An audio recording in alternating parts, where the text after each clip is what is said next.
Hello, and welcome to the Wreckage of Drannor. My name is Chris, and I'll be your Dungeon Master tonight, and I use they, them pronouns.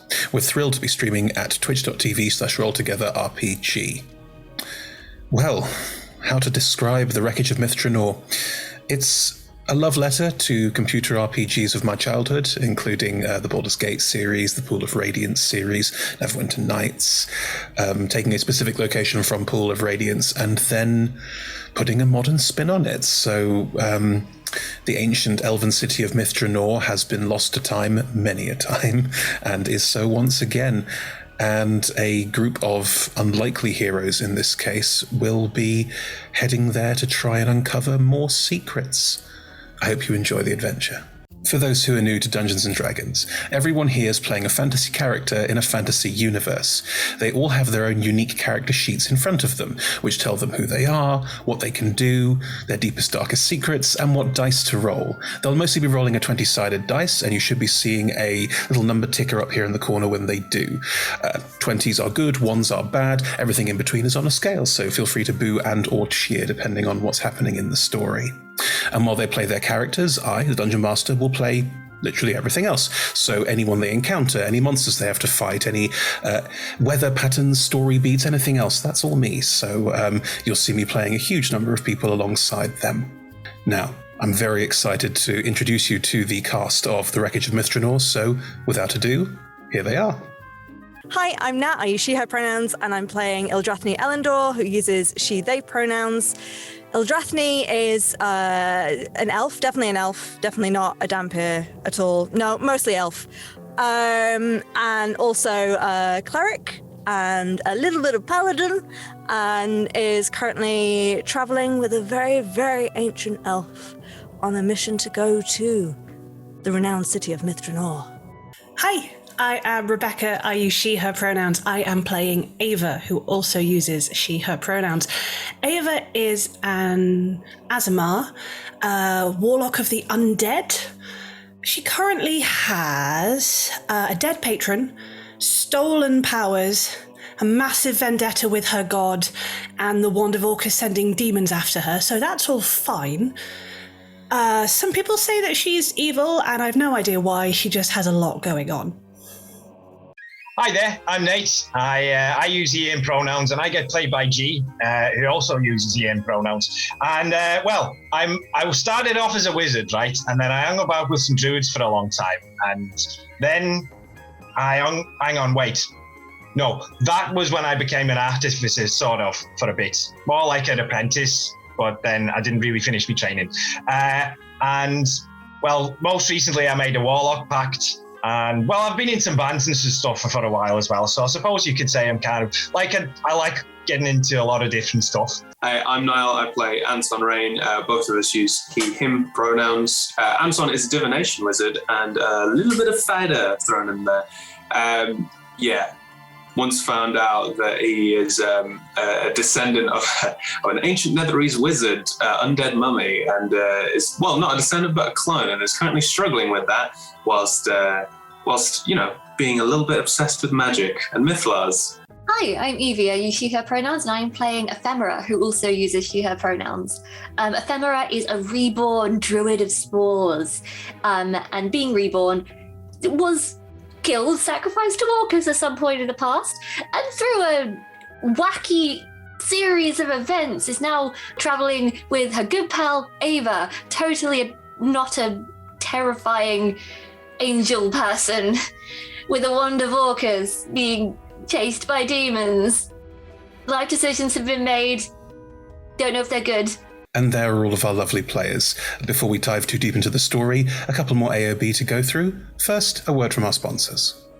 We are delighted to be sponsored by HeroForge. HeroForge offers fully customizable tabletop minis with dozens of fantasy species and thousands of parts to choose from. You can see all of the minis that we designed for this stream in the overlay, and they animate when we enter the combat, so look out for that. HeroForge are fantastic, so do check out the Pro membership where you can get premium access to features ahead of time, and beta access to things, and all sorts of cool stuff that just makes your life a lot easier. And you can check them out at heroforge.com. We are delighted to be sponsored by Ultra Pro. They make accessories for D&D, Magic the Gathering, and more. My favourite part of their collection are their figurines of adorable power. Here is their gazer. They also make other things such as deck boxes if you play Magic the Gathering. You can find all of Ultra Pro stuff at ultrapro.com. Hey friends, check out our new sponsor, Phoenix Dice, for a carefully curated menagerie of click-clack math rocks for your delectation. Check out their entire selection at phoenixdice.com, and just so you know, Phoenix Dice are all about living gloriously in the worlds of tabletop games and sustainably in this one, which means their dice are working to be recycled, their packaging is recycled, the dice are made of sustainable materials. It's all great stuff. You should definitely get involved. You can also join us today in chat with a chance to be in a raffle and win some Phoenix Dice of your own. Just put !dice into chat and you'll be in with a chance to win. We are proud to be sponsored by Alchemy RPG. Reimagine your gaming experience with Alchemy. They're focused on creating immersive, cinematic experiences everywhere you interact with tabletop role-playing games. Playing a game, creating a world, streaming, watching live games, discovering new content. Look at all the cool stuff that they are doing there. You can use environmental motion art, scene-based music, seamless character management to run your games over the internet, with upcoming features including homebrew content, streaming overlays, and spectator mode. So go and check out alchemyrpg.com. We're delighted to be supported by Idle Champions of the Forgotten Realms, a Dungeons & Dragons strategy video game that brings together D&D characters from novels, adventures, and multiple live streams into a single grand adventure. Select your heroes and formation and battle through waves of monsters for free on PC, phone, PlayStation, Xbox, and Nintendo Switch. You can pop exclamation code into chat for a free Electrum chest. We are also supported by Warriors of Waterdeep. Take your team of warriors on a quest spanning the Forgotten Realms, all on your mobile. Power up your teams with items, work with your guild to defeat hordes of enemies, and test your mettle in the arena. And to make all of that work, you need gems! As we frequently say, the hunt for gems is real. Pop !wow gems into chat for a link to collect free gems and get yourself that nice sword you've been looking at, or revive your heroes against a deadly foe. Download link !Warriors of Waterdeep in chat. We're delighted to be supported by Neverwinter. In Neverwinter, explore and defend one of the most beautiful cities from Dungeons & Dragons' Forgotten Realms campaign setting as it rises from the ashes of destruction. Epic stories, action combat, and classic role-playing await those heroes courageous enough to enter the fantastic world of Neverwinter. Neverwinter is completely free to play, so set yourself up an account today and pop !NW gift into chat for a link to a free gift. Check out our supporters at D&D Beyond, your guide to digital D&D. Make character sheets online, share them in a campaign, and track all of those tasty little stats in one easy place. You can use the Beyond app to track your characters on the go. You can also use their encounter tracker and archive monsters to run any smooth combat thing. You know what I'm saying. You're a DM. You've done this before. You know D&D Beyond is the place to go. You can also check out our character sheets with an ! characters in Twitch chat below. Check out our wonderful supporters, Elderwood Academy, who make beautiful bespoke gaming-themed gear, including hex chest dice boxes, spellbook deck boxes disguised as bespoke ancient arcane tomes, and scroll and codex dice tower and rolling tray pairings. Make your own with their online designer at elderwoodacademy.com. This stream will run for 3 hours, and there will be a roughly 5 to 10 minute break somewhere near the middle. We run shows on Monday, Tuesday, and Friday at 6 p.m. Greenwich Meridian / British Summertime, which is 10 a.m. Pacific Time, 1 p.m. Eastern Standard Time, 7 p.m. in mainland Europe, and 2 a.m. Tuesday morning in Japan and parts of Australia. On Mondays and Tuesdays, we run TTRPG streams for 3 hours. And on Fridays, we run our talk show, Talk Together, for 1 hour. Our TTRPG streams can be one-shots, 4, 6, 8, or 12 weeks long. You can always find our latest schedule at twitch.tv/rolltogetherrpg/ schedule. We are Roll Together RPG on all socials, so find us on Twitter, Instagram, Facebook, and even TikTok. Links in chat.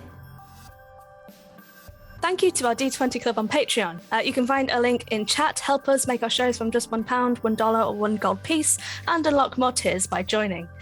Our D20 Club are fab. They've created a fan Discord for us.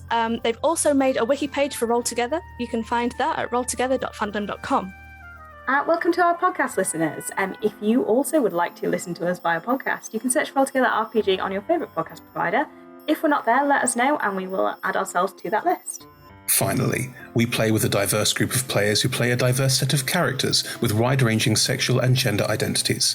Our tables are trans and GNC positive, and we encourage and champion trans and GNC players and characters in our games. The DM and players may portray characters that are of a different gender to their own, and while we aim to avoid misgendering, we do acknowledge that it does sometimes happen, and have a company policy in place for correction should the need arise. If you think we've missed anything, please let us know. You can drop us an email at rolltogetherrpg@gmail.com or just pop something into chat. We're always open to hearing about how we can do things better. We use the TTRPG Safety Toolkit as part of play. If you put !safety into chat right now, there'll be a link to it, or you can ask us about it on any of our social medias. We're happy to share it. It is created by Lauren Bryant and Kiana Shaw, and is an absolutely excellent way to play safely at your tables, and we couldn't recommend it more. If you pop !safety into chat as well, you'll also see a link to content warnings. This campaign does sometimes stray into the dark, especially party PvP, party and party conflict. So do check that out and see if there's anything there you'd like to avoid. Anyway, without further ado, here's the intro.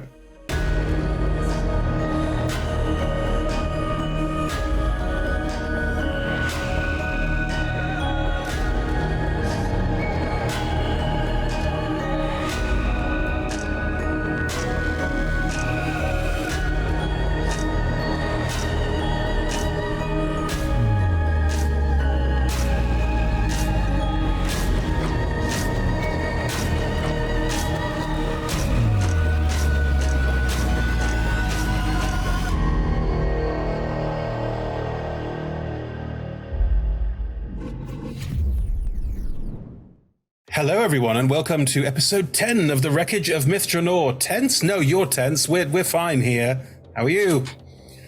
I'm intense. In the last episode, we left mid combat, and it was an intense combat. It was Nala's correct. I'm going to try and recap.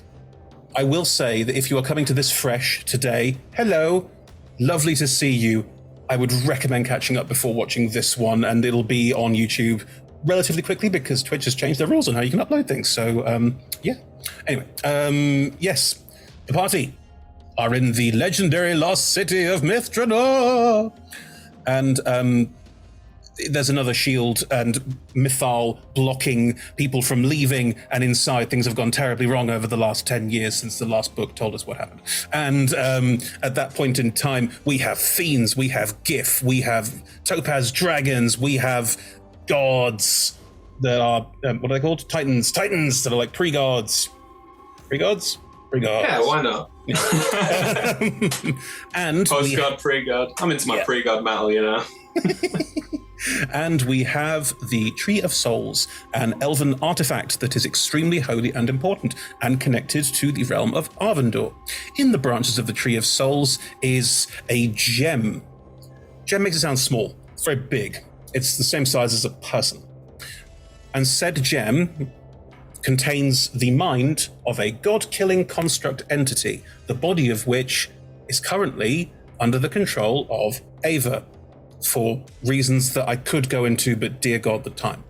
That is bad, because if the mind and body reconnect, it will go and kill lots of gods. Presumably, it was created a long time ago as a world destroyer, as a god killer, and it's been separated, mind and body, by other gods very wisely. But looks like they might be about to reconnect, which is bad. Inevitables, that is constructs from the plane of Mechanus, have got it into their programming that this is a thing that should happen because a contract was signed, because inevitables are lawful stupid. And therefore, a Marut, which is a very large golem-like construct, is currently reaching for the gem, trying to break it because that's what the contract said should happen. Not concerning at all either. However, all of that's the B plot. At the same time, an ancient elf who traveled with the party, brought them all here, is very old and has been playing up the fact that they're quite old, believes they might be a shard of the elven god Labellus Enereth, the god of death, and they want to stop elves from being reborn because elves don't die. They go to the heaven for a little bit and are then reincarnated into a new body, hence elven trance and memories of past lives. They believe they can stop this using the Mythalar to cast a Mythal spell, which they have learned how to do. We're going to use the party as sacrificial guinea pigs, but that's kind of gone awry. And they are currently in the process of trying to cast said spell to smash a hole into Elven Heaven and go and speak to Krill and the Rethian and say, what the actual fuck, man?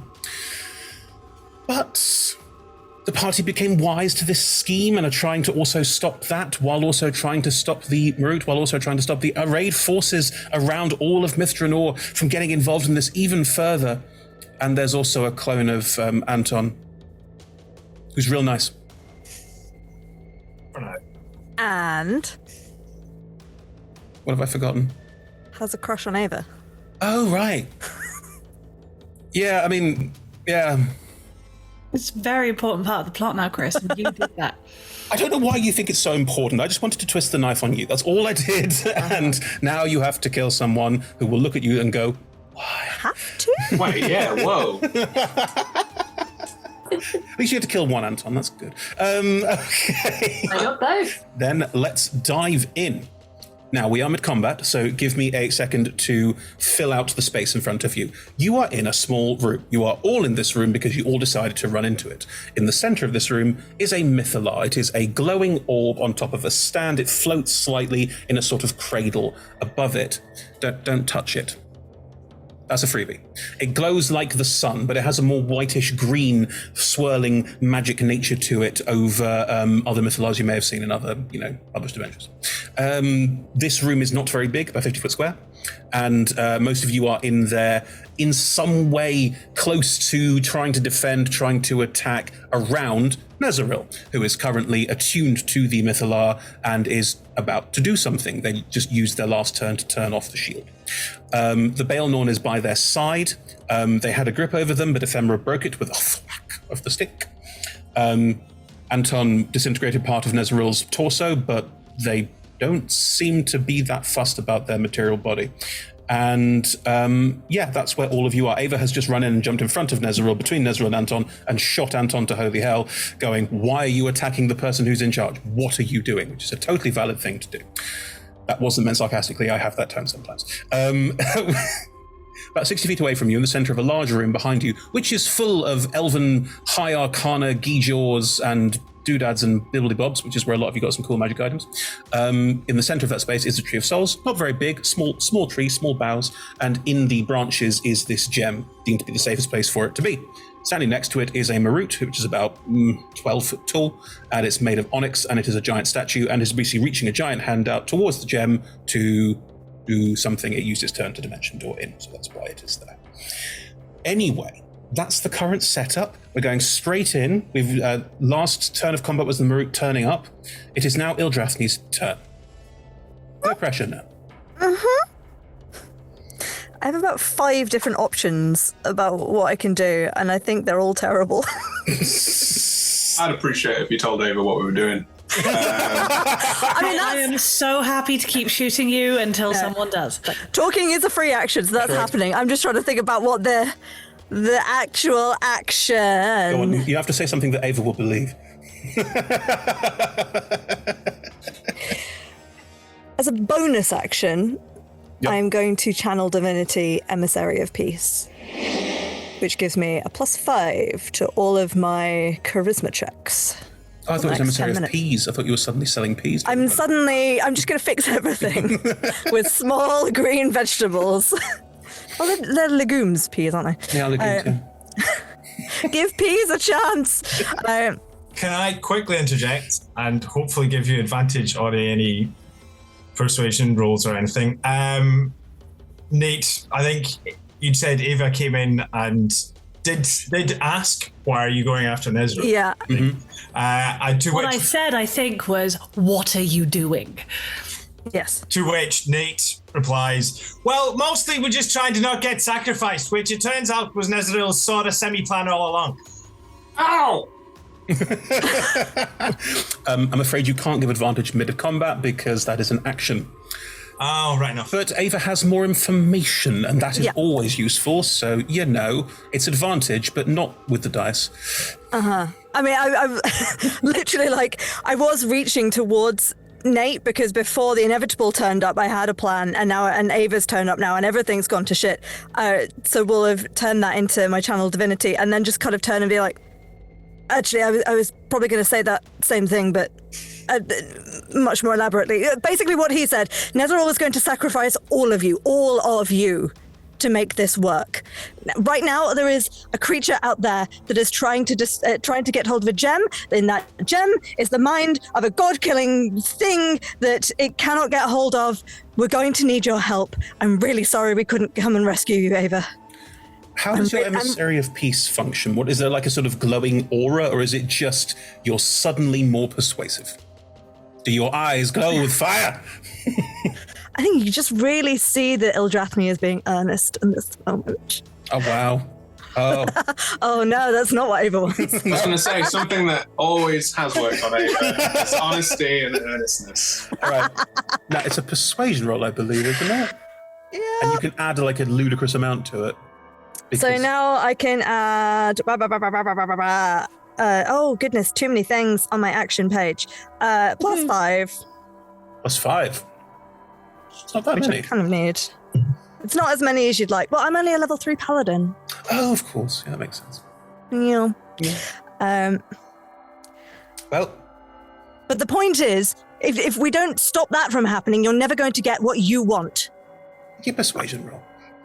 You fucking kidding me? Anton at the back squints his eyes. What does Ava want? He didn't say that. Just that's what the squints. Nat, what'd you roll? I know it's bad, but how bad is it? That one. Oh no! Do I still have my reaction? You tried to use your reaction, and we retconned that you didn't because it would have been a complete waste of both of your portent dice. Well, I don't need to use my reaction to use my portent. It just happens, doesn't it? Yeah. What I'm thinking is whether or not it's worth silvery barbsing someone to give Eldrathni advantage. You can't give Eldrathni advantage post hoc. I can use my reaction to do it after a roll, I believe. To give disadvantage to the roll, then you give someone advantage to use on their next roll. Oh, yeah. Not Bardic Inspiration. No, thank you. Yeah. I mean, pedantry wins. So, do you want to use a portent dice? I don't think a 4 is going to be that useful. It's better than a 1! I wouldn't. I have a plus 8 at the moment. Okay, that makes it more than 10. Something. If I'm rolling insight against it, my insight is plus 9, so... Yeah, what does any of that mean? But hang on. If you're rolling insight against someone's persuasion, are you rolling to see if you believe them? Because that doesn't feel like insight to me. Well, I don't know what you'd like me to roll, but insight feels the closest, other than big-minded stubbornness, but... Let's come to that in a second. Wisdom? I was going to say just a straight wisdom. Let's come to that in a second. Now, would Anton like to use a portent dice? That is the first trigger in here that we need to start before we move on from there. Unless Nate's vocalization was a reaction which can give advantage. Like, what? I will. So I have my. By the way, the inevitable and Nezreal just stood there watching this. Nate still has his reaction for the round. Yeah. So I'm willing to use that. Oh, I see. You want me to bend the rules. That's what you want. Yeah. No, I understand. Okay. But that talking wasn't a free action. It was a reaction. You know what? Gee, have you got any bardic inspirations left? Yeah. Burn one of them and I'll allow it. Okay. Thank you. Nat, you may roll with advantage. I'm going to use digital dice because my physical dice are betrayers. Come on, persuasion. Dear God, the suspense. I mean... Okay, that is a 19. Right. I rolled an 11. Better than a 4. Rebecca, you are welcome to do whatever you want in this situation. The 19 means that there's an earnestness to Ildrathni's statement, and you probably, unless you want to roll to see if you don't, you probably believe her in her statement that Nezra was going to sacrifice all of you. It probably comes down to whether you care or not. Also, genuinely, good to see you alive, and genuinely, I'm really sorry, but shit has been kicking off. That's subtext. Subtext of it. See, that was what was making it worse. The sacrifice we need to fight. I was there, and then you're like, "Oh, I'm sorry that we did leave you to be eaten by a dragon." I kind of forgotten that with what was going on, and then that did not help. Well, why don't you focus on the? If we don't stop that thing over there, you're not going to get the vengeance that you're after. You mean if we don't stop the mind and the body joining together to eat? Yeah, then you're not going to be in control of it. Having this conversation. I'm going to roll because I genuinely don't know what Ava would do, so I'm leaving it down to the dice. I trust you. You do what you need to do. Does it? Okay. Oh no. It's not your turn anyway. Now know how you feel. Good. I know how I feel. Great. Thanks, Ildrathni. Noted. God. As Ildrathni says this, you want any movement, Nat? Yes, I do. Do I have any movement because it's being used by somebody, or do I want to use it? It's your turn. You've I taken know. and a bonus action. Do you want your movement? I've taken it. No, I've talked. I've not taken it. I've taken my bonus action. You rolled a persuasion check. It's an action. Oh, are you kidding me? That's not what I wanted to Chris. do. Nah. What did you want to do? Gonna go over and talk to Nezeril. I think. It's still a free action. I don't know. Come on. But was I, or was I going to go hit it? Oh my God, there's too many things. Nothing's fine. I'm torn. I want you to imagine the scene happening in slow motion in front of you. It's I know. inexorably happening, and Ildrath is there going, which of these horrible things do I try and deal with first? I am going to head over to Nezeril and shout to everyone else. Deal with that thing. Nezeril, try it. And I'm going to offer my hand to them to support them in their attempt to use the Mythalar. Don't use them. They have no stake in this. Use me. I have a question in relation to that. Sure, Evie, go. I just hit the hands apart, so I am within. I'm right there. Yeah. If you say that and try and reach out, I'm sorry. But please make a con save. Oh no! P. Screw the CR22 and the CR24. This is the fight we're here for. Is this because of your spores? Yes. 13. No, you had to beat a 20. So... Yeah. Hang on, I'm just going to roll this. Let me get it up. So it's 2d10 necrotic damage. Let me get that. I am so excited. Oh, wow. Fuck me. I rolled 2 10s. Right. This party's getting started, friends. Yeah. And just get a no, leave it. They're going to try either way. It may as well be me. Holfair comes running into the room. He sort of stumbles in, looks around. You will see an older, slightly chubbier Anton run in and just look at this situation and if you can imagine, all of you just turn your heads at the same time and look, and he just looks at all of you, looks at Ava. You're still standing protecting Nezeril, right? She's in a really good position to be discovered by Holfair at the moment, standing protectively over a frail old person. She's looking great. Morally. Well, the Belnorn's also there. And Anton, Jesus. Holfair knows the Belnorn. The Belnorn is someone that they have spent a lot of time with. So they're going to go over to the Belnorn. You're all right. You okay? Just kneels down in front of them.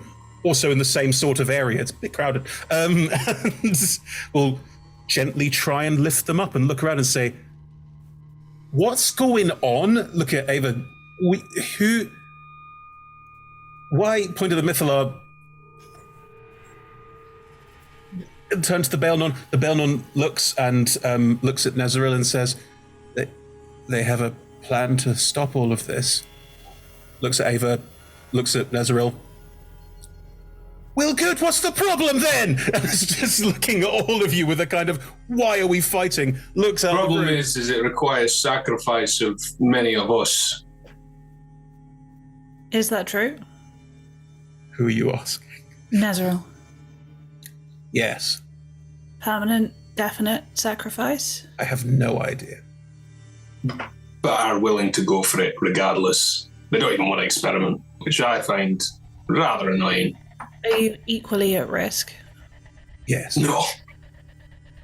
I want to insight if Nezeril has placed themselves equally at risk or if they are sacrificing others ahead of themselves.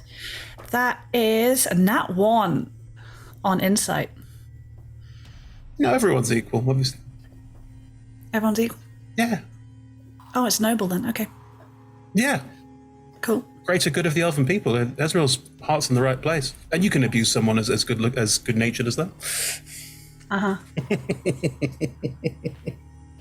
Fall into my trap, please.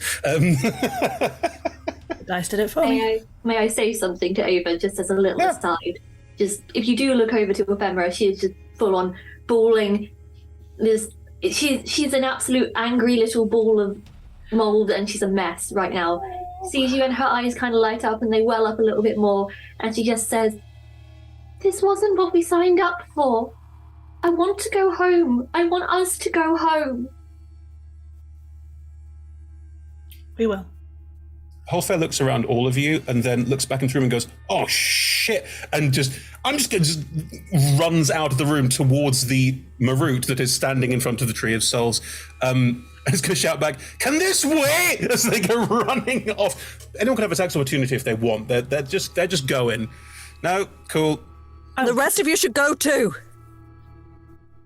No, either we all go and fight the Marut and then come back and deal with this, or we all stay. We aren't going to let half of us go on a god-killing spree while the other half fight to the death. That's not happening. No one said anything about killing them. Whatever. I have no interest in your opinions about this. Are you coming to join the fight, or are you staying to get the glory for yourself and sending us away? It's not about glory. It's about making sure that that gets dealt with. The Marut rolls a con save. That's a plus 15. That's a 23. There is a sort of like force damage blast around its head as it reaches. It doesn't even slow. It just like it doesn't. It almost like it doesn't even notice it. Little help comes shouting out from the outside. Right. It is Nezeril's turn. Oh, Nezeril, wait. Nezeril's going to grab Ildrathni's hand and just grab it and go, thank you. And it's going to start casting Elven High Magic. The spell will not take effect immediately. As they begin to cast, it's not casting a spell, it's interacting with the weave around them.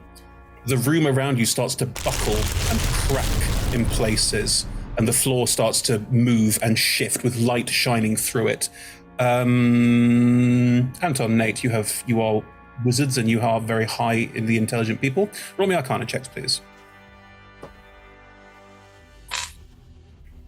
Learned books.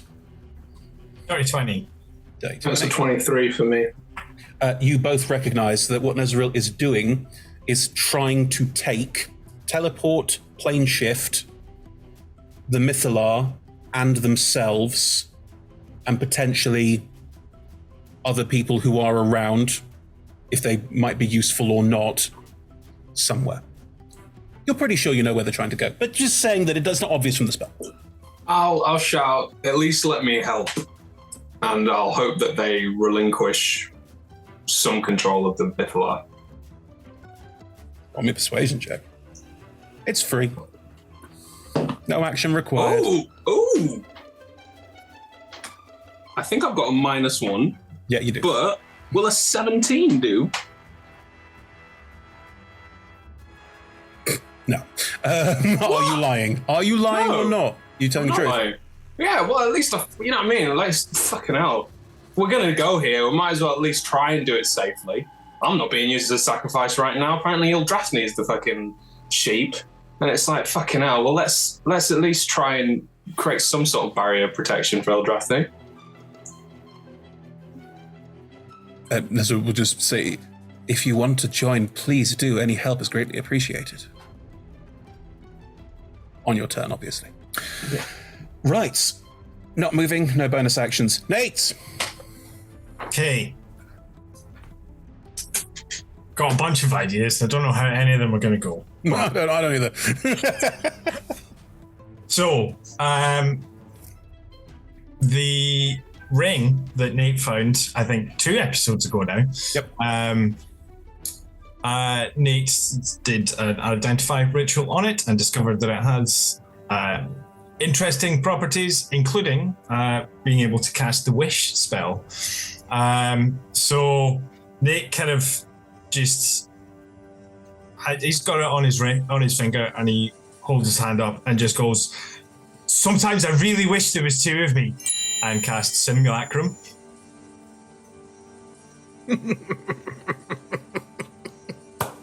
I love it. I love it so much. So then, because a wish can make a spell happen in an action, can't it? Yes. So a second Nate with no equipment. So I guess a naked Nate. No, you can have clothes. Don't be silly. I'd much Don't rather cheapen this. I'd much rather he didn't, frankly. Yeah, there's no visible genitalia, if that makes it any better. No, it doesn't. That makes it so much worse. So it kind of looks like he's just wearing pants. Made of flesh. Fish flesh. Like, they're kind of shiny. They look, yeah. Shape of water. Haley butt. Okay. Naked Nate. Naked Nate. It's going to be a second Hero Forge mini. A new Hero Forge mini with some pixelation, maybe. I can't speak for the editors. So that happens, and then... Well, okay, it's an action to do that because a wish is an action. Yeah. When does the Simulacrum's turn kick in? Because it has all your spell slots and has all of your abilities, but it doesn't regenerate. That's the whole point. It's useful now, but it will be useless later. Actually... And it doesn't have your... I don't know. I guess that's your call. Because... Hang on. It's not designed to be created in the middle of combat. No, of course not. I didn't really think about when its turn goes, or when its first turn is. I will rule that you can have a turn directly after this for the Simulacrum, so you have 2 turns, one after the other. I think that's the fairest way I can think of. Like, if it was summoning a creature, it would get a turn immediately. Yeah, exactly. That's how I'd thought about it. I mean, there's different rules about like roll initiative for it, but I think that can be particularly cruel if the initiative falls like just before you've just boring conversation. It goes after you. So you've taken your action to wish. Sometimes I wish there were 2 of me. Yeah. As you cast the wish spell, please roll me a D100.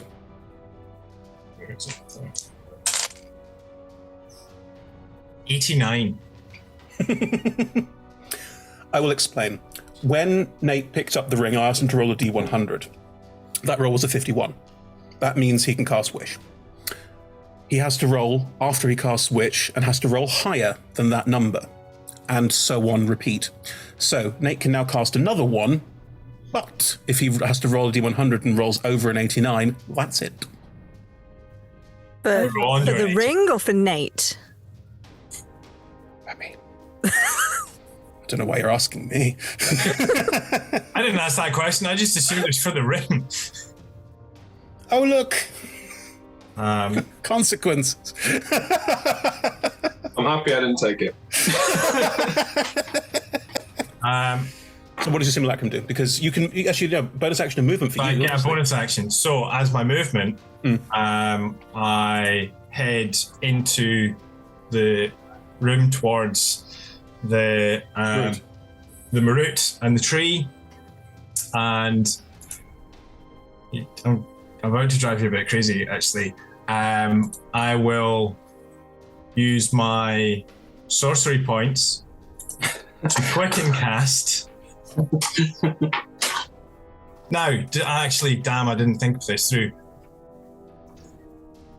I'd have to quick. It would have to be a cantrip, wouldn't it? Wish is a 9th level spell. The question is, does the ring let you cast the wish spell, or does it cast a spell from the ring? Never defined that. I think it's more interesting if you do all the crazy stuff. So what are you going to quicken? You can use an action to cast the wish spell from the ring. Boo, fine. Yes, give me a cantrip. Or your simulacrum could run into the room instead. I had a different plan for the simulacrum. That's okay. You did this to yourself. I'm just... I did. So a cantrip is use. Oh well. What have I got? Go on. Cantrip. You got a lot. You got a lot of cantrips. Cantrip the Marut. That's a great way to start this off. Go on. Nope. I am gonna cantrip guidance on Nate 2. So I'll just turn around and go and slap him on the shoulder and go, good luck, pal. And we'll run then right in front of the Marut. In between, can I get Nate in between the Marut and the tree? Is this is the real Nate? Yes. Yeah, you can. I can't see why not. It is huge, so it's 60 feet away. Did you say though? I can only go south. You can dash. Oh no, you've used your actions. No, you can't. You're running towards this Marut who's just reaching up towards this gem and hasn't reacted. Hulfair's sort of, you run past Hulfair who casts a spell and just looks at it with a sort of, the look in their face is that kind of, I am underprepared. It's the look of someone who knows they're out of their depth. Right, give us a second. I need to make a copy of Nate's character sheet. Oh my god. Does it have all the spell slots that you currently have when you cast it? Is that the point? Or does it have all your spell slots? Sure. Hang on, I'll check out the spell. Partially real, can take actions or effect. It's the same as the original, but has half its hit by maximum is formed without any equipment. Uses all of its stats. Yeah, so it is as is. It appears as you would be after a long rest. So it has everything you have, apart from items and clothes. So it now has more hit points than I do. I have more spell slots. Yes. So what's it doing while it stays in the room while Nate runs out? So clothed Nate runs out, and nude Nate, who is just a Ken doll, stands.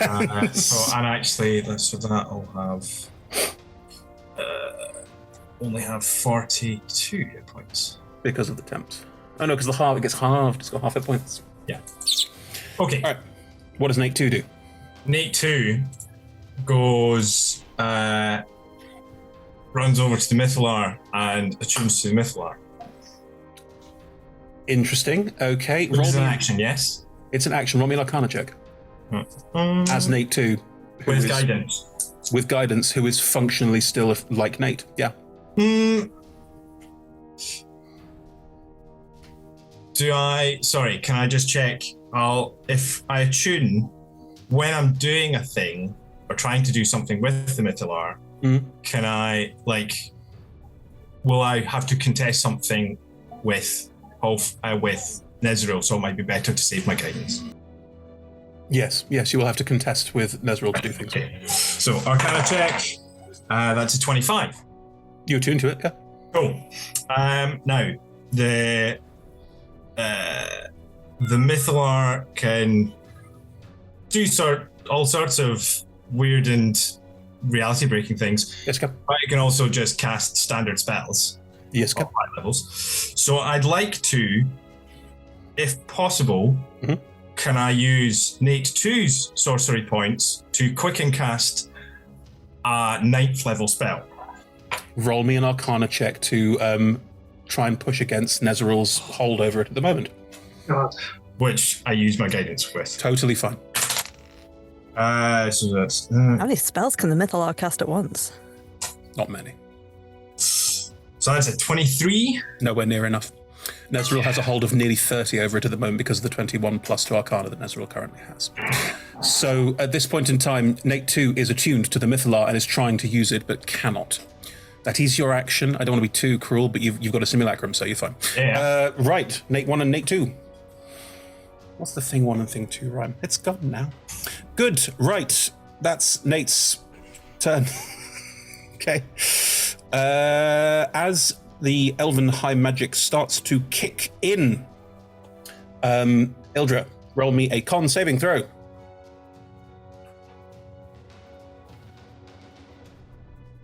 Nat 20. Great. For 29. You can feel the vitality being drawn out of you. This isn't magical essence necessarily, it's literally just life force being drawn out of you. Nezril is functioning, you can see, as a conduit for this as it gets sucked into the Mythalar. The Mythalar is reverberating. This room is now generating almost like an oscillatory field, like a rounded field that comes from the top of the Mythalar and rings out to surround all of you inside the room. It's still passable through, just a visual effect. There is a humming, that high-pitched noise that you heard when Nezril uses Elven High Magic to hum at a frequency, but they're humming at 2 frequencies simultaneously, like Tibetan throat singing. And what that is doing is creating this portal plane shift version of events they're trying to do. They are using your life force to do this, but you feel full, considering your recent interaction with Doral. Mm-hmm. And because it's willing... start humming as well? Join in with it? Of course you can. As it is willingly given you to, it flows through you. And Nezril just looks at you and smiles, and the smile is genuine. This is what they wanted, and you're helping. Someone they didn't think would want to help them or may have issues with it, but no, it's right there alongside them. And it is, as much as you want it to be heartwarming. If you hate them, that's fine, but it is heartwarming from one perspective or another. Mm-hmm. So, that is happening at this point in time. Anton, you can see this happening. Yeah. You are still attuned to the Mythalar. You can feel a tugging at you, like at your soul. Like Nezril is trying to draw from you to empower this as well. Currently, you haven't acquiesced to it, so nothing is happening. It is also your turn. Cool. Can I do the thing I wanted to do now? You can certainly try. The Mythalar is currently being used. I'd like to do the thing that I wanted to do. The thing you asked me that you wanted to do? Yes. You need to use the Mythalar to do that? Yeah. Roll an Arcana check. Is it so they're not letting me? You haven't said anything. If you start to... No, I said if you let me do what I need to do with the Mythalar, and then I can help. Oh, I see. That's what I was saying. If you let me help, I can. Do they understand? You can see my logic. I don't like how serious Niall looks right now. I thought I was pretty clear about let me use the Mythalar, and then I can help. I'm not saying that you weren't. I'm trying to work out how they'd react to that.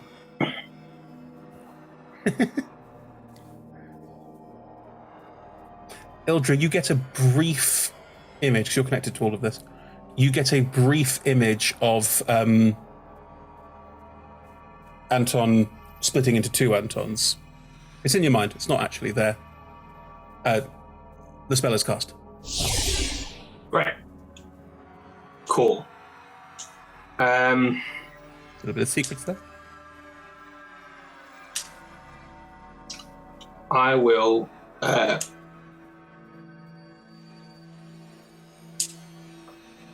got a bonus action now. That's all I already got. Giving yourself over to the spell is a free action. To the Mythal is a free action. It's less catchy as a show title, but, you know.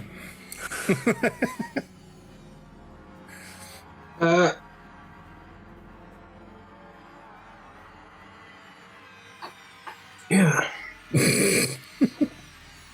I just want to see if there's anything helpful I can do as a bonus action before I go. That's fine. before I go. Bye now. I know my only bonus action stuff is to run away. Run away! Bonus action before you go. Come on now. Yeah, I think that's all I can do. In or out? So I guess I'll just see where this takes me. Hot shit. Con save as you allow yourself to be used as a conduit for Elven High Magique. Does it count as a spell or magical effect? Because then I get advantage. Yeah. Cool. Oh, that was worse. An 18.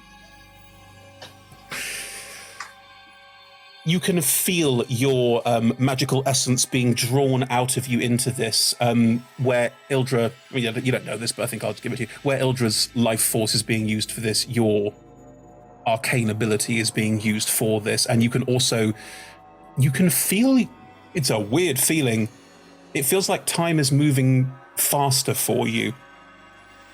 You feel yourself aging? Oh, God.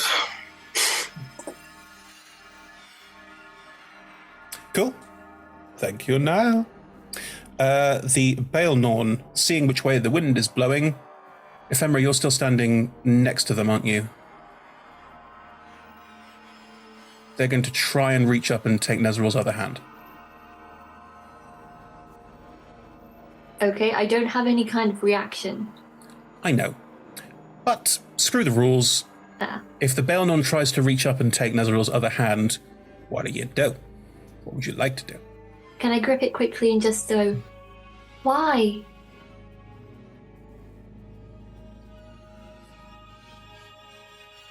I don't have any other ideas. That's not a very good reason. I've been trying to protect this place for so long, and I was clearly wrong, and this is different, and maybe this will work. I would like to say that Ava might be right, that if we do this all together and get rid of that, before we do this, we might have a better chance. I don't The point was not to ask you. If you excuse me, we were having a moment.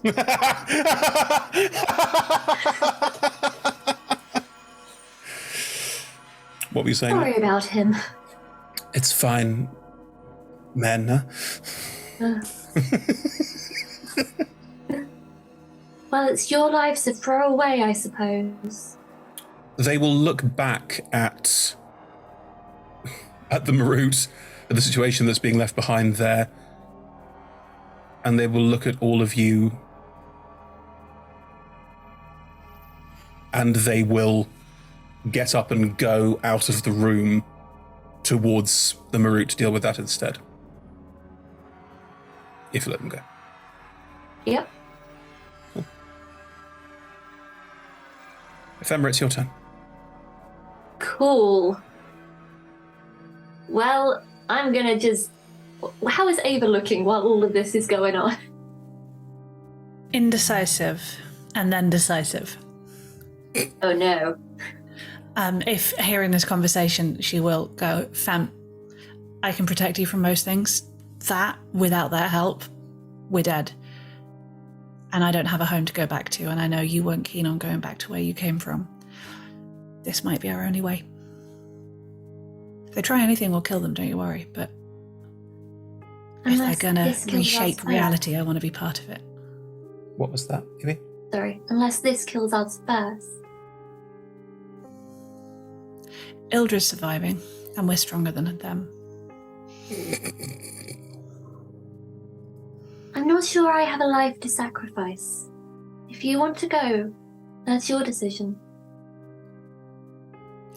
Well, you've shown that you're happy for me to be left behind, so I suppose it's your turn. Okay, I trust you to do what you want. But you know who I don't trust? Them. And I'm going to cast Blight at 7th level on Nezeril. Okay. Please can they make a con save for me? Oh boy, oh dear, that is. I've not used my reaction yet this turn. Oh, but it's a 7th level spell, so would they counterspell it? They are currently, I don't want to be mean, they're currently doing something that takes a lot of concentration just to go, oh, the counterspell, meh, feels a little bit shitty. I think because of the amount of stress, there's no, like, casting Elven High Magic stat block. This is kind of homebrew, so I'm going to say they can't use their reaction. They don't have the wherewithal to counterspell. So, con save, yes? Yes, please. For all the times in the world to roll a 2. That's a 4. No. Yeah. Very much no. Yeah. Okay, let me roll these 11d8. Oy, oy, oy. Oh my god.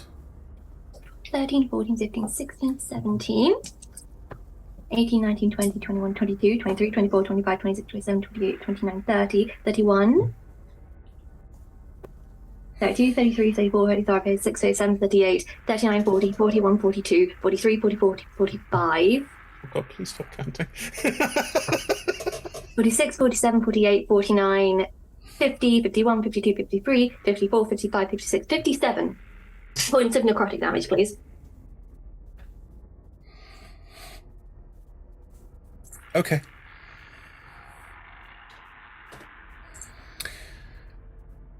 How does your blights describe what you want to do to Nezeril? Because they've already got a major chunk of their upper torso blasted out by a disintegrate spell. They're not looking well already.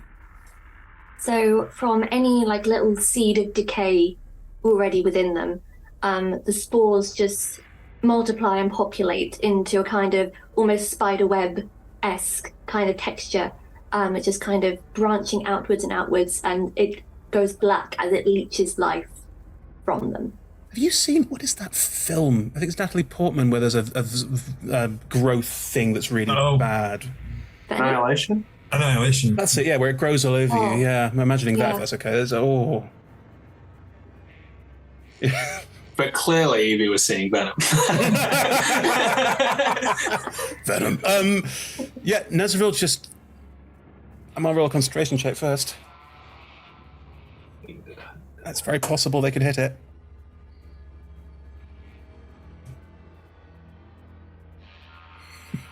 Oh my god.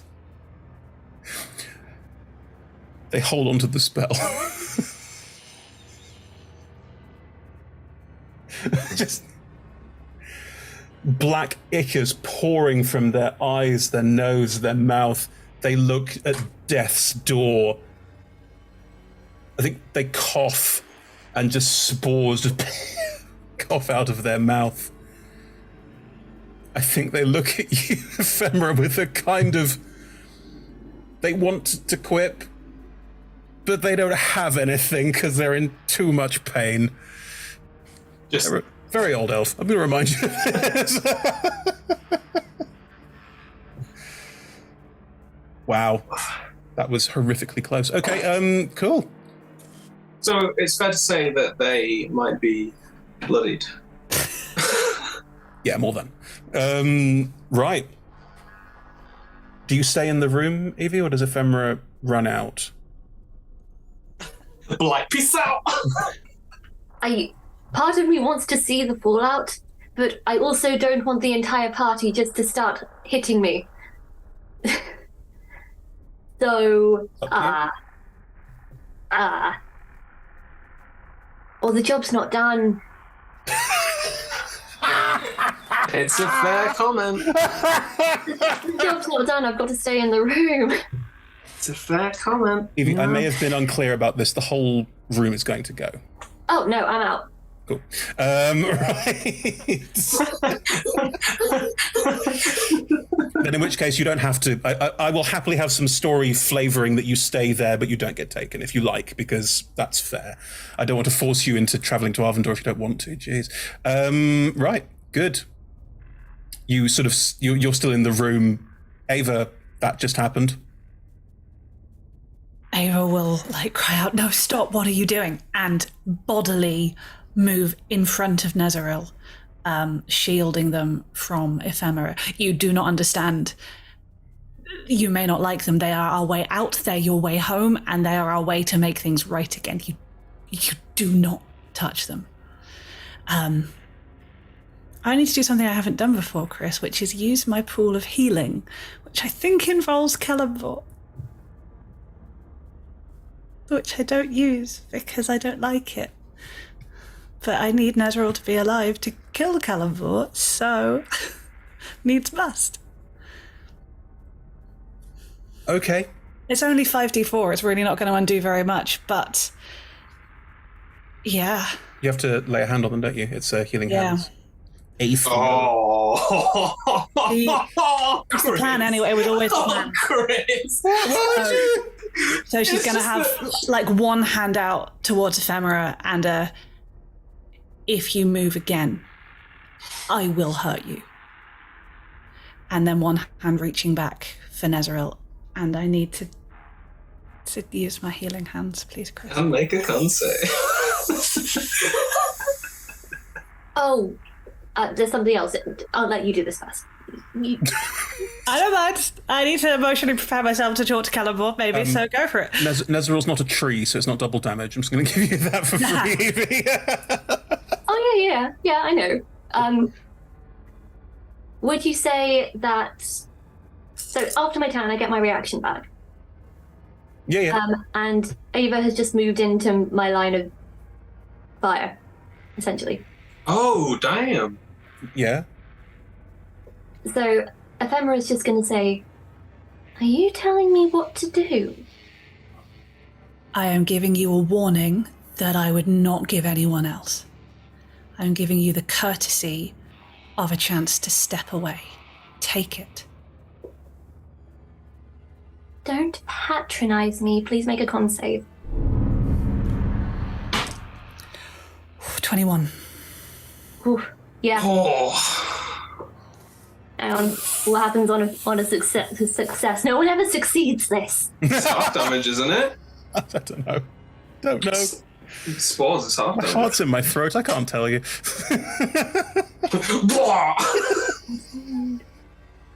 Yeah, I don't think you take any damage. It's just if Like you a cantrip. fail. Yeah. Okay. Yeah. Cool. Then, how does your puff of spores envelop Ava and then not work?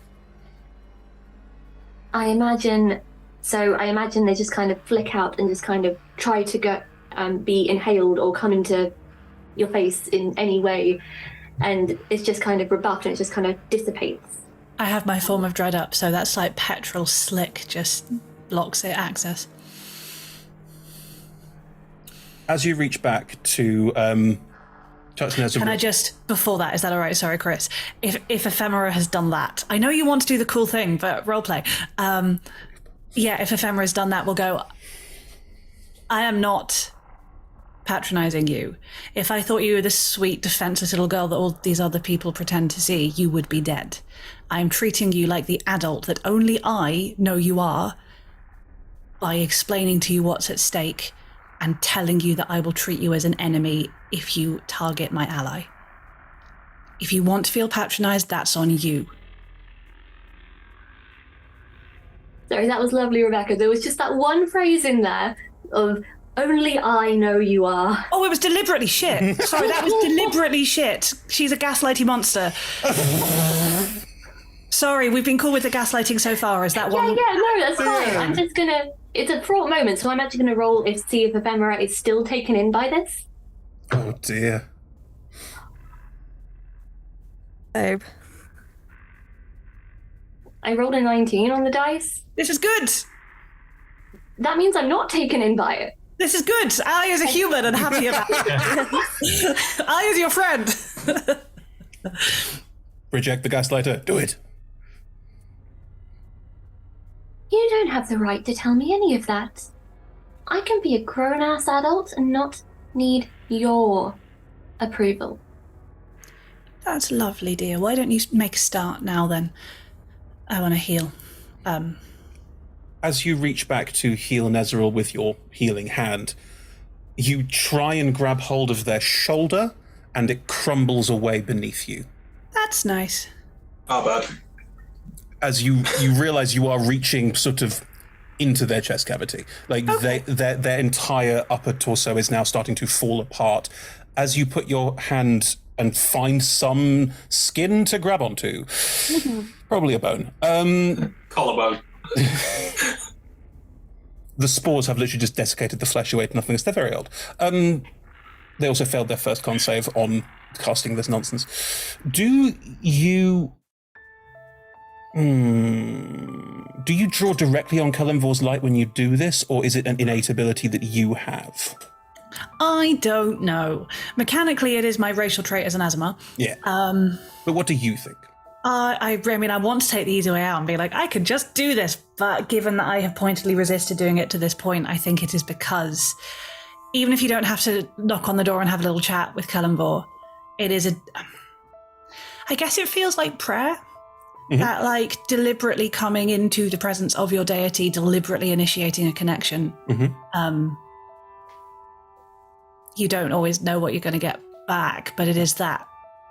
And you probably have to be a bit humble to do it, which is not her favourite thing. So that very deliberate, mentally taking the shoes off and stepping into a position of subservience. She doesn't like it. As you do this and as you reach out with the healing magic, you can feel the flesh knitting beneath your hands. And you can feel some of the withered, desiccated muscle structure, everything else, start to grow back. They get 14 whole hit points, Chris. Good. I helped. You will feel in your mind a sense of relief? That's it. I mentally stick 2 fingers up at the feeling of relief. It does not care. Right. It makes me feel better. Okay, Nate, you ran in towards the Marut. So you can see this happening. The Marut is going to grab the crystal and is going to take it out of the tree, and it is going to try and plane shift away.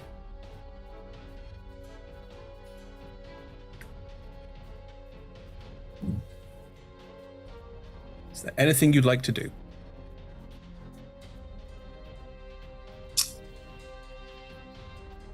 I mean, technically this is a good thing, but we don't know Ava has the body. Ava doesn't have the body. Can that be seen? I have control of it. Yes. Can that be seen from Nate too? Can he see that happening? Yeah. Yeah. Upon seeing that happening, he will say, Nezril, I know you've got your own plan here, but if you just let happen the thing that I was trying to make happen, I will help you all that I can. I'll give you all the energy that I have if you let that thing happen and help sort out that situation over there. For God's sake, just do it. Let him do it. Is it Nate's turn, or is this just a reaction? Reaction. This is Nate's reaction. Yeah. To.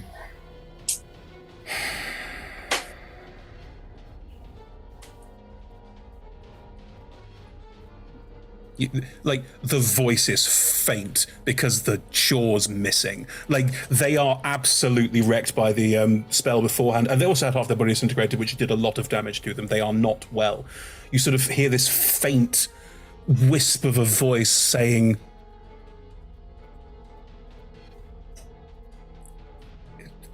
"You need to promise me that you will. So much has gone into this moment." I swear it. All my entire existence is yours to use up. We're all here with you, but there is more at stake here. Roll me a persuasion check, Nate, with advantage from Ildrathni, because it was given. I know we're out of turn initiative. I don't care. Dirty 20 for a 23. Okay. They will... Did I say dirty 20? I meant 9. You did, yeah. 20 Oh, for 23. Hey! They would nod their head, but they might lose it if they do. So, they wouldn't, it's just flavor. But you can feel them mentally acquiesce, and you can feel a smidgen of the power of the Mythalar can now be used if you wish to, as a reaction. I feel like it's like a printer queue. Once you take a thing out of the way, and the thing that you put in the printer queue like 3 hours ago suddenly gets printed. That's a very specific reference. I understand exactly. Thank you. Like a lot of Prints people. these days. Go on. So what happens is that the Mythalar casts on Nate in front of the thingy. What's it called? Root. True polymorph, and turns him into. I'm not sure I know how to say this. Croquet Toek. Oh. Croquet Toek. A gargantuan fiend.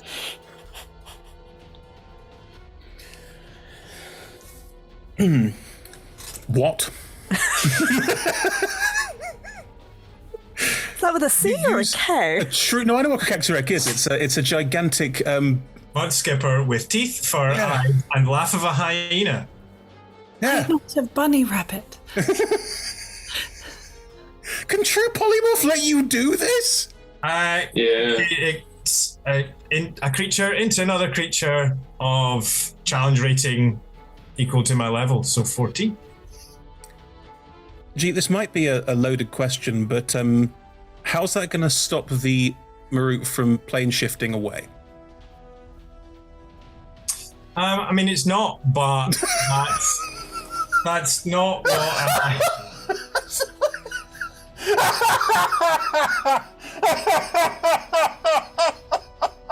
Just wanted to be a fiend, didn't I? It wasn't about to plane shift away when Nate 2 put the order in for the print job. You can change the fucking order! That's the dumbest thing! Oh, it's gone! Well, this was the worst of times, what you'll end up with. Okay, then in that case, hang on. Oh my god. I don't know, because I chose that creature a while back, and now I don't know what's... Well, you could still use your action to counterspell the plane shift. Yeah! You could! And then... Oh, yeah, let's do that instead. Like, you could still do both. You could still... you can't! You can do one! It's your fucking reaction! Jesus! Okay, right, go on. Do you want to use counterspell from the Mythalar to counterspell the plane shift? No, I don't want to, but that's what Nate 2 would think to do, yes. Okay, cool. But what I want to do is be a giant frog thing. No, mud skipper, please. Right, what? Because it's got the highest strength of anything up to that challenge. Yeah, it's true. It does. I was going to have a wrestle with the. You know what? A turn ago would have been a great idea, but I know. Yeah, that's when I tried to do it. Yeah. Okay. What's saving? You have to roll because it's a plane shift is a 7th level spell, so you need to roll me an ability check with your spellcasting modifier that you are using to cast counterspell. What ability? Actually, you can cast counterspell at level 9 if you want to, because that's how the Mythalar works. Yeah. So you're casting it at level 9. Cool. The plane shift doesn't happen. The Marut is holding it and tries to plane shift. Nothing happens. And it's impossible for it to look confused, but it does. Good. Ildra. I had a plan. I completely. Oh, heal Nezeril. I was just so distracted by the. Yeah. I mean, they look like they're falling apart, right? Yeah. Yeah. I will cast. I've scrolled past my spells. I will cast Life Transference. I'm going to cast it at 4th level. Mm-hmm. So I take, which may be a stupid idea, who knows? I take 23 damage and they heal 46. Amazing. You start to literally regrow the parts of them that were getting desiccated off. They look grateful, confused, but also I think it's more surprise than anything else that all of you have agreed to help out with this. I think they genuinely didn't think that you would, and the fact that you've all supported in this way, apart from Ephemera, but is... You win some, you lose some. Yeah. This is why you ask. Just be honest and just say the things that you're doing, you know? I feel that very personally. Good, right, so... Ildra, you heal Nezril. Any movement, any bonus actions? I imagine I've got to stay there. Cool. I'm looking at my bonus action spells, but I'm not convinced by any of them, I'll be honest. No, because I cast a spell, so I cannot cast a bonus action spell. So, no. Oh. Hold fair. I've just worked out what he's going to do, and I'm very proud of him. He, seeing that it's still there, they are going to run up, leap into the air. Can they get that high? I'm going to roll an athletics check. Can I have a free athletics check? Is everyone okay with that? I'd give it to a player. Yeah. I'd give it Go to on, Halfair. Go on. They're not athletic at all. This is a Hail Mary. No, we are not. Hey, it's a 15. It's enough. They climb up the Marut's body very ungainlily and reach the mind and cast a globe of invulnerability around themselves. Very clever. Including the mind. Yeah. And just stand there on it, holding it, and just look up at the Marut and... I don't know why you think this is a good idea. It's not a good idea. Because they know what's going on. Good, right. Is that to the Marut or the rest of us? No, Marut. Right. Here we go. It's the big one.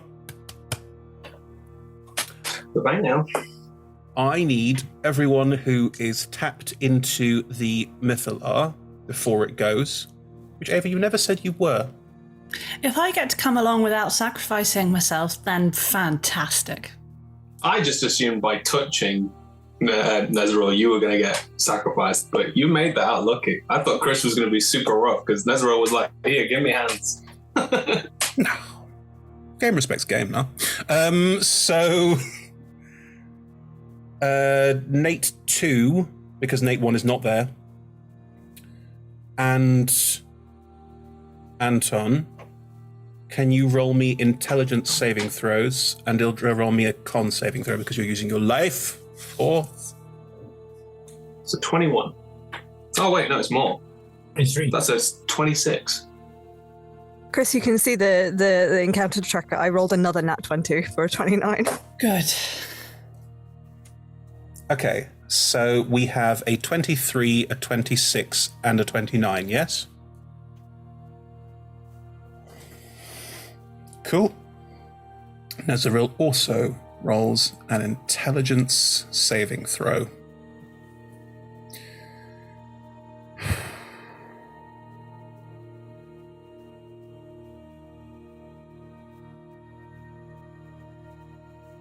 Don't you be the one to stack this.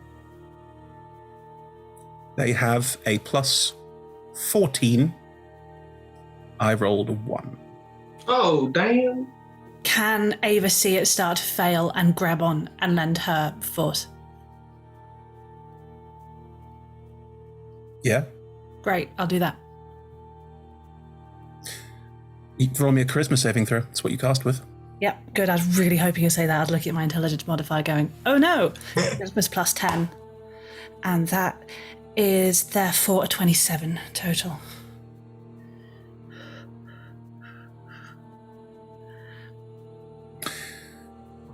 Ephemera, you see this because you are not going with. The Mythalar, all 4 of your erstwhile friends, and a good portion of the floor of the room and part of the room itself get dragged upwards briefly and then vanish. The room starts to collapse in places as large parts of it are gone. They and Nezeril and the Mythalar are all gone.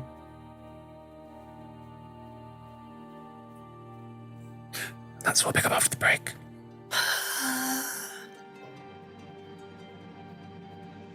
Oh boy. Oh boy. Bye, Ephemera. Nate's still there. All right. See you. Real Nate as well. See you all in a bit, friends, for part 2.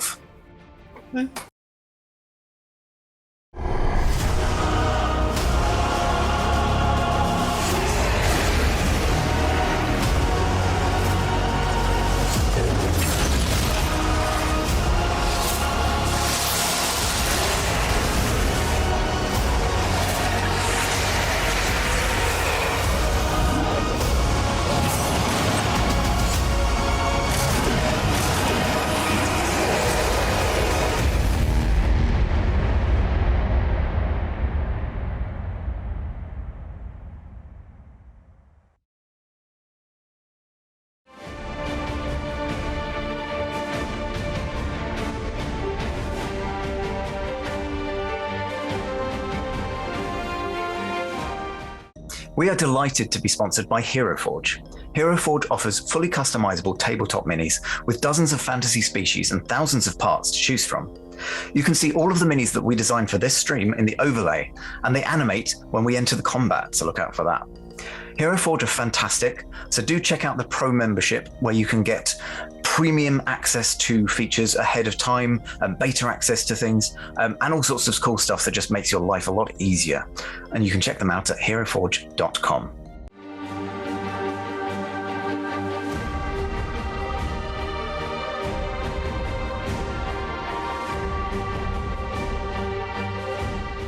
We are delighted to be sponsored by Ultra Pro. They make accessories for D&D, Magic the Gathering, and more. My favourite part of the collection are their figurines of adorable power. Here is their gazer.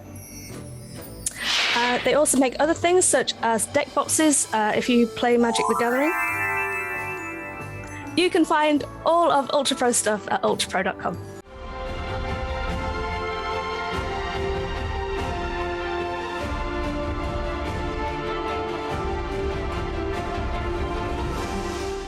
Hey friends, check out our new sponsor, Phoenix Dice, for a carefully curated menagerie of click-clack math rocks for your delectation.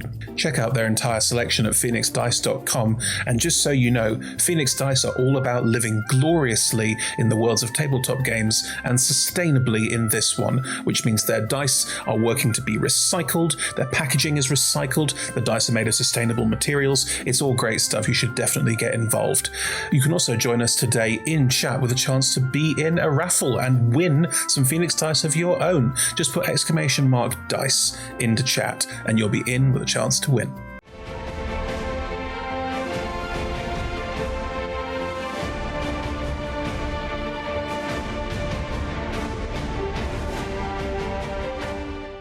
We are proud to be sponsored by Alchemy RPG. Reimagine your gaming experience with Alchemy. They're focused on creating immersive, cinematic experiences everywhere you interact with tabletop role-playing games. You could be playing a game, creating a world, streaming, watching live games, discovering new content. Look at all the cool stuff that they are doing there. You can use environmental motion art, scene-based music, seamless character management to run your games over the internet, with upcoming features including homebrew content, streaming overlays, and spectator mode. So go and check out alchemyrpg.com.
We're delighted to be supported by Idle Champions of the Forgotten Realms, a Dungeons & Dragons strategy video game that brings together D&D characters from novels, adventures, and multiple live streams into a single grand adventure.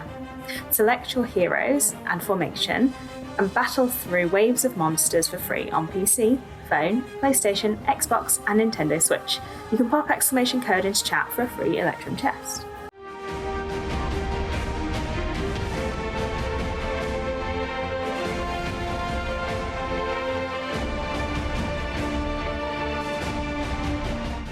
We are also supported by Warriors of Waterdeep. Take your team of warriors on a quest spanning the Forgotten Realms, all on your mobile. Power up your teams with items, work with your guild to defeat hordes of enemies, and test your mettle in the arena. And to make all of that work, you need gems! As we frequently say, the hunt for gems is real. Pop !WOW gems into chat for a link to collect free gems and get yourself that nice sword you've been looking at, or revive your heroes against a deadly foe. Download link !Warriors of Waterdeep in chat.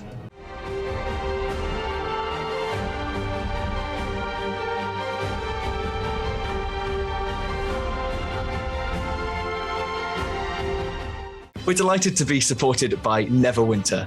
In Neverwinter, explore and defend one of the most beautiful cities from Dungeons & Dragons' Forgotten Realms campaign setting as it rises from the ashes of destruction. Epic stories, action combat, and classic role-playing await those heroes courageous enough to enter the fantastic world of Neverwinter. Neverwinter is completely free to play, so set yourself up an account today and pop !NW gift into chat for a link to a free gift.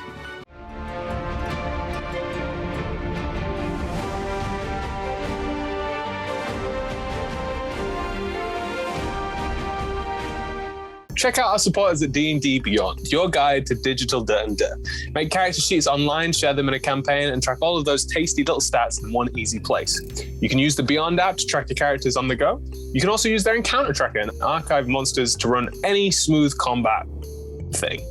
You know what I'm saying. You're a DM. You've done this before. You know D&D Beyond is the place to go. You can also check out our character sheets and !characters in Twitch chat below.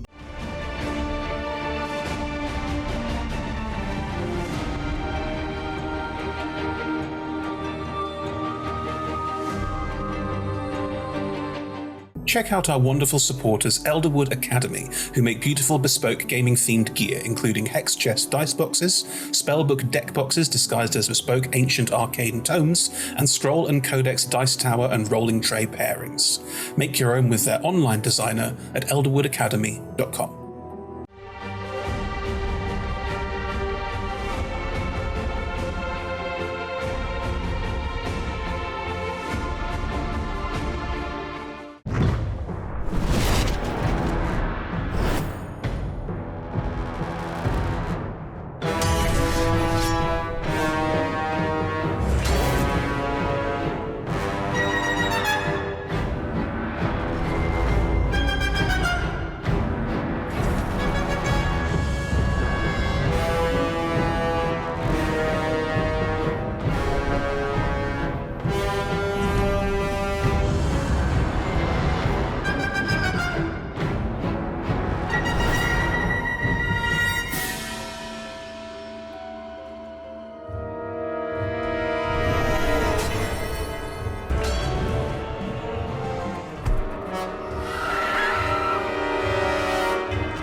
And welcome back, everyone. That was the first half. Wowza. Woof. Woof. Indeed, woof. The fight with the Marut is still going on. However,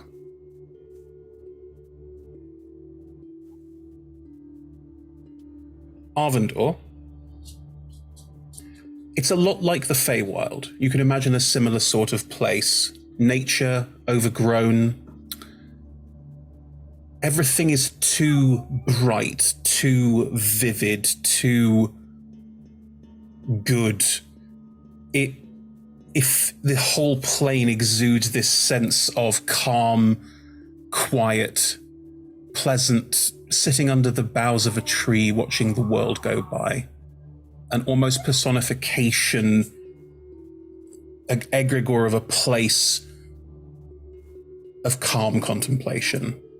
There is a horrific crack of thunder and lightning through it as part of a room and a Mythalar and the four of you jaggedly, with almost like a glitch twist, appear in this space. 5 of you. I was going to say. But... Yeah. As you do,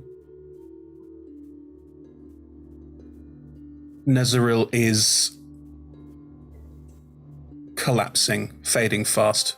That roll wasn't to see if the spell worked, it already did. It was to see who failed.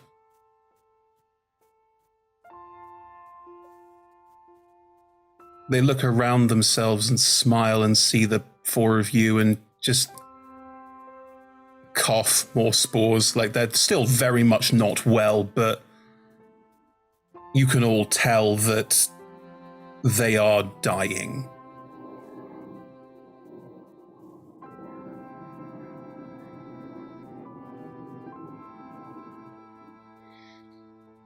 We made it.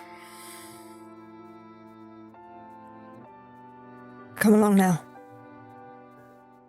Not much more to go.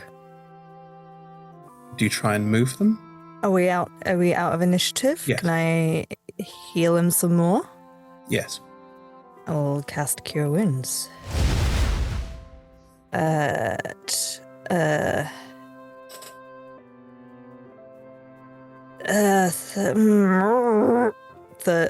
level. Unless I get the sense that it's not enough. As you reach out for them, they're starting to fade.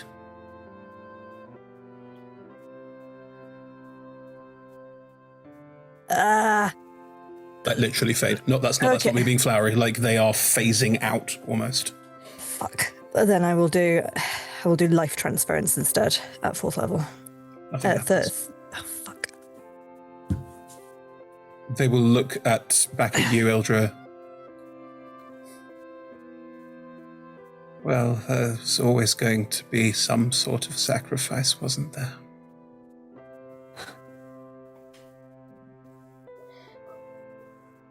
But how does this work without you? We'll make it work. Come on, Ildra. They will smile at the 4 of you.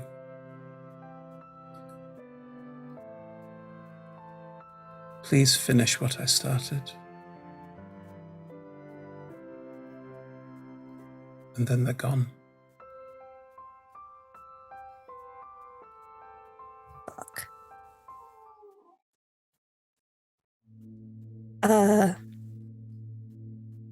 Full disclosure, I already tried speaking to the Seldarine last night, and they completely ignored me. We're here now. We've made it to their home. We have a little more leverage. And you can be very persuasive. Nezaril was insistent that they believed it would work because they are a shard of Labella Senerath. I'm not. Either they were delusional and wouldn't have helped at all, or they are, in which case they're probably around here somewhere and might be able to help. Either way, we're here now. We've got some gods to persuade. Grieve. Do what you need to, but we've come all this way, let's not waste it. And I'm sorry. You and they seemed close. Not really. I suppose.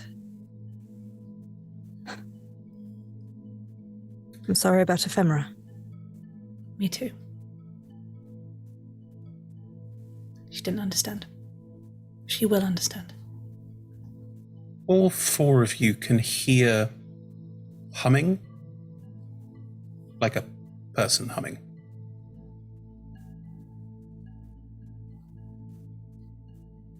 In a field, basically near where you are, about 30 feet away,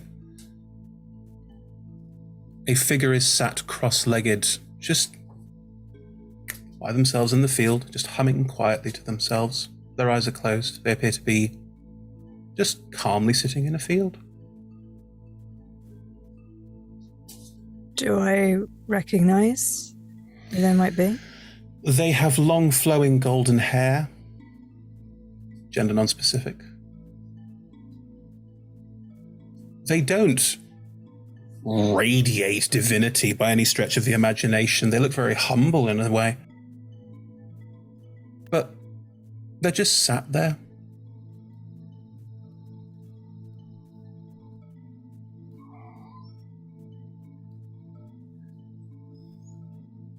We'll walk over. The rest of you follow? No. Anton, Anton, what are you doing? I'm just gonna let them go. This isn't my place. Okay. We'll probably actually, if I notice the others stay behind, we'll sort of... Everyone's going apart from Anton. Come. Please. I can hear a phone from here. Do I look different? Have I aged? That's a good point. Because you hinted towards something, and I don't know if that's just a feeling or if that's an actual... Anton looks maybe 5 years older.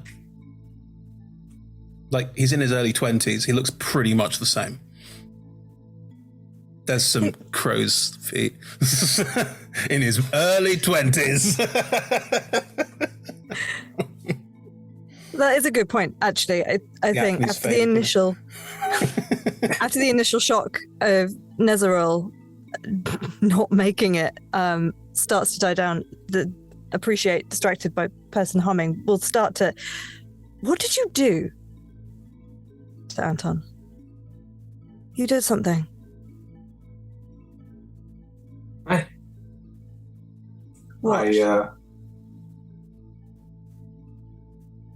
I'm a bit of a serial planner, so I just had a little backup plan just in case things went south, but we're all here. Yeah, wait, did you clone yourself?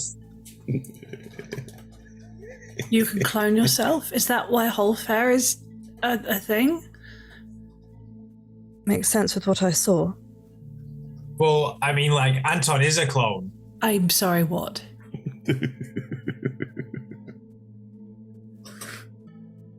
I mean, so am I, technically. Excuse me. So, sort of. Nate's also nude. I want to remind you all of that, with no visible genitalia. Ava's pointedly making brilliant eye contact. Anton's seen it before. Smooth. 6 months living together, Anton's definitely seen it before. So, Anton, you are in fact a clone.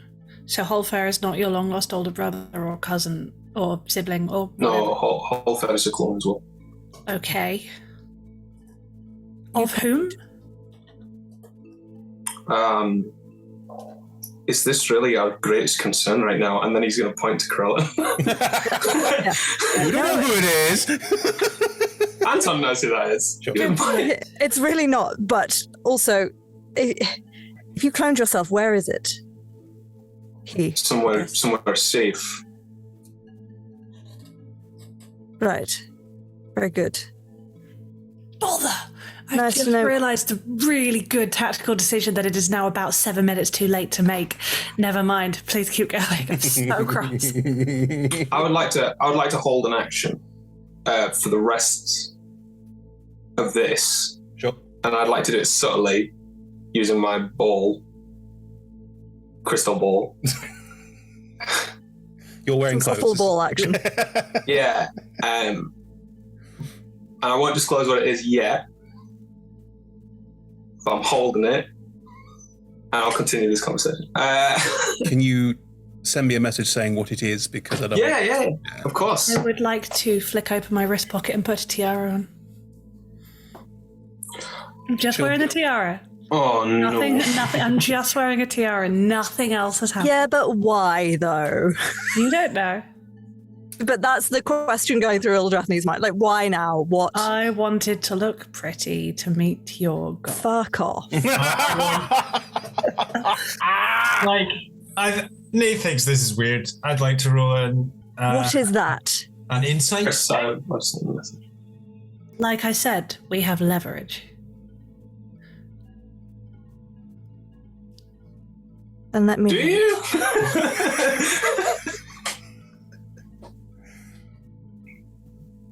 Then let me have it. No. You can have it back afterwards. No. I'm more persuasive than you. I am. You keep telling me you aren't a religious sanctimonious anything, whereas I spent 4/5 of my life being a religious sanctimonious anything. So, by all accounts, I am most qualified to have this conversation. I'm letting you do it because you seem quite emotionally invested. But I'm How not. generous of you. I'm not convinced by your methods of persuasion, I'll be honest. This is why I'm letting you take the reins. I'm not convinced by your by your backbone when it comes to making the hard calls, which is why I'm letting you do the persuasion, and I will hold the leverage, just in case. We're on the same side, Eldrathni. I'm aware that you're not comfortable with that, but we could just move on and be on the same side. I chose to protect Nezeril. I chose to come with you. I chose to part ways with Ephemera. What more will it take? I am choosing to not hold grudges and attack you over what I'm pretty confident you had a heavy hand in choosing to leave me behind with Nez. Okay, as Anton said, this really isn't the time, but actually we didn't choose to leave you behind. We chose that the more tactically obvious option was to use the power to rescue you. Turns out that was a shit idea. It was. I apologise for that. Oh. Had things not gone tits up, I actually was planning on getting Ephemera out of there and coming for you, but turns out you can manage yourself. I can. And like I say, apology heard, and I have chosen to accompany you in your terribly important mission. So can we stop arguing over who gets to push the shiny button? You do what you're here for and know I have your back. What more proof would you like at this point? I'd like proof that there's not a shiny button in your hand at all for this moment. Well, no, because that's not how leverage works. Come on, Eldra. Eldrathni, it's okay. Let's just give Ava the benefit of the doubt this one time. And, maybe we can all get what we want. Maybe. Maybe. We'll just walk over to the figure. Eldrathni, good luck. Thank you.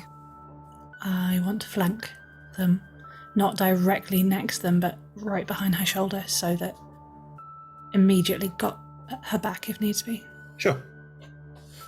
Nate will hesitate for a second and then look at Anton and just go, actually, I think I might have just stand back with you, for a minute. Aye. So the cloning process is really fun. Yep.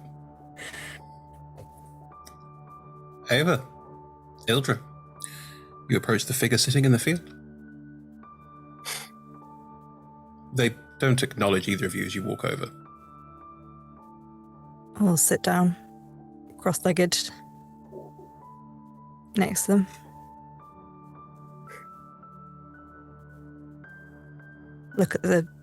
Just look around.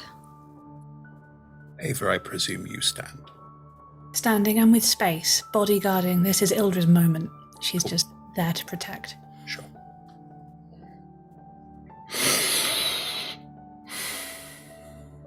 The figure opens their eyes.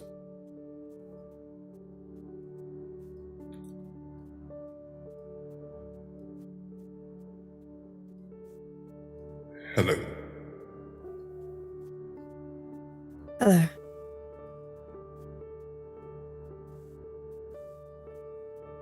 It's been a while.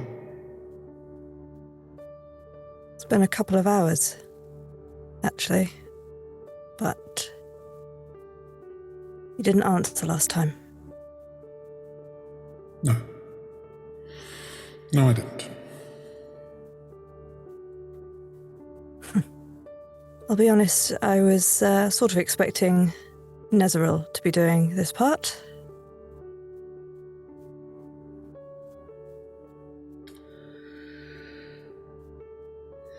They usually do. How many times have they tried before? Many. Do you know why they thought it might be different this time? Is Libellus? No?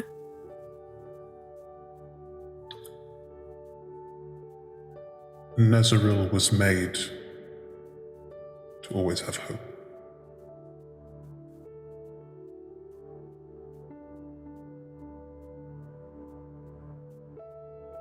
What an awfully cruel thing.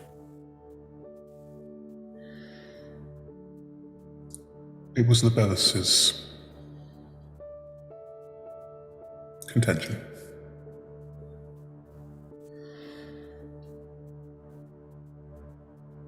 That if a mortal, powerful mortal with abilities, but a mortal nonetheless, could strive to do it, maybe even achieve it, that it would prove their point. That I have been too harsh. That mortals are so tenacious.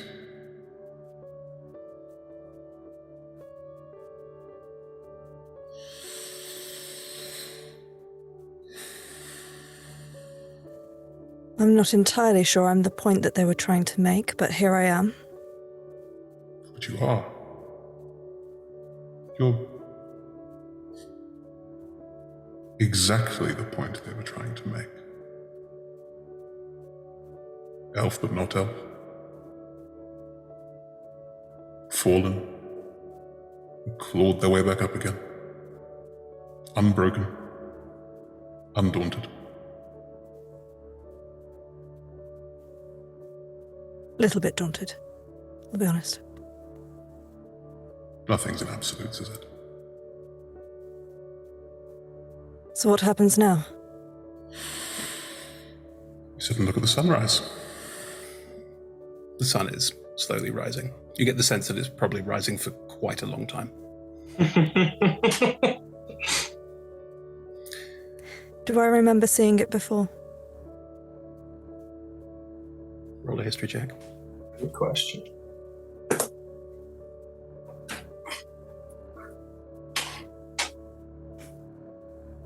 $13. Yeah. You remember being here before? Mm-hmm.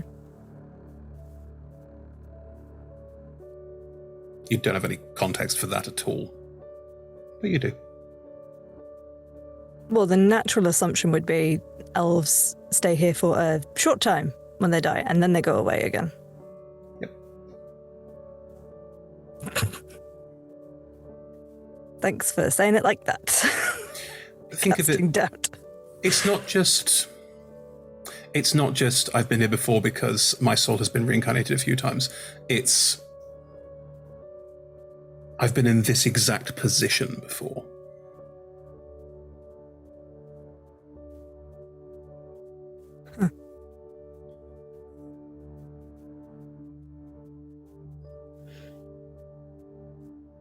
And how many more times will it take?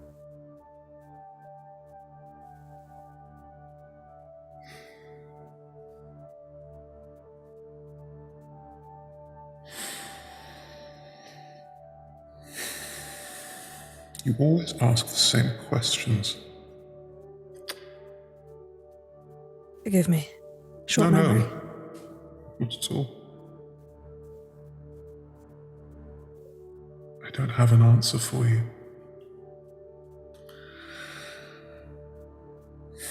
You're supposed to be the one with the answers. Dear. It's my job to have the answers. This is a question I don't have an easy answer for, because on the one hand, it seems cruel, doesn't it? It is.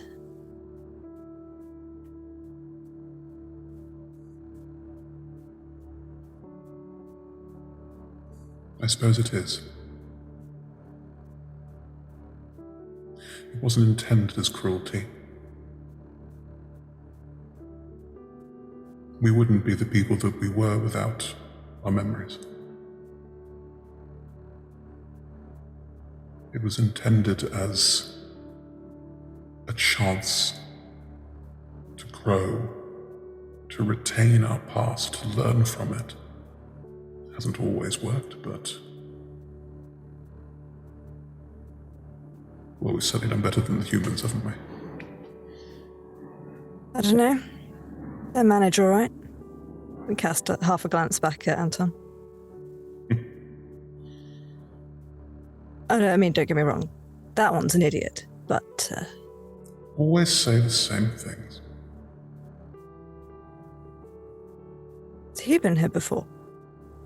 In a manner of speaking. Humans don't have our longevity of memory, so there are other methods.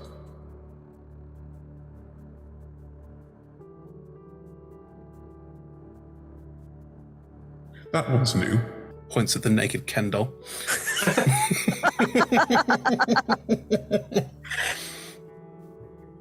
There are variations, obviously. And the grumpy one behind me?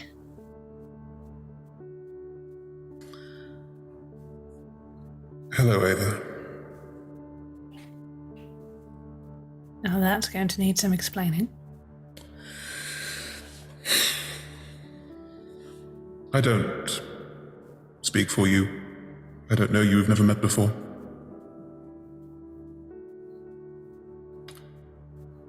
But when I saw you were along for the ride this time, I asked a friend. I'd say a mutual friend, but I don't think that's germane.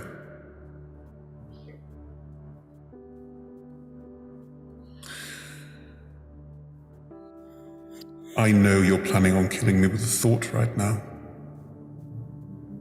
Aren't you? No. So good at it. Genuinely not. If you make me, sure. But I'd rather you pointed me in the direction I'm going in and we could leave friends.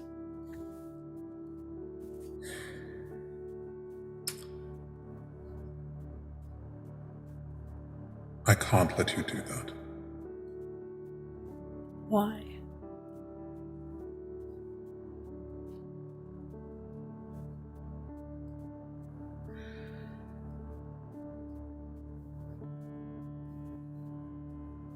Because there is more to divinity than giving people what they want. You're making a whole lot of assumptions, given that, as you freely say, you do not know me.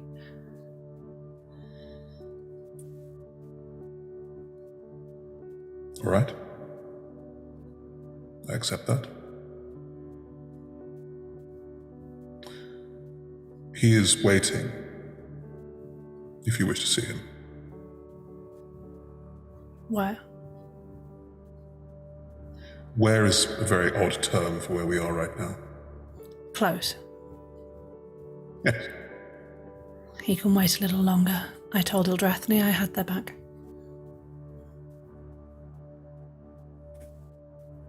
All right. Krellin will turn back to you, Ildra.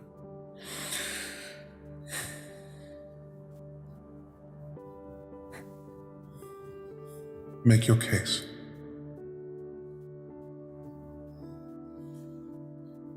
You're right. Reincarnation is a gift in its own way. We do learn from our past lives, but not in the most efficient way, I'll be honest.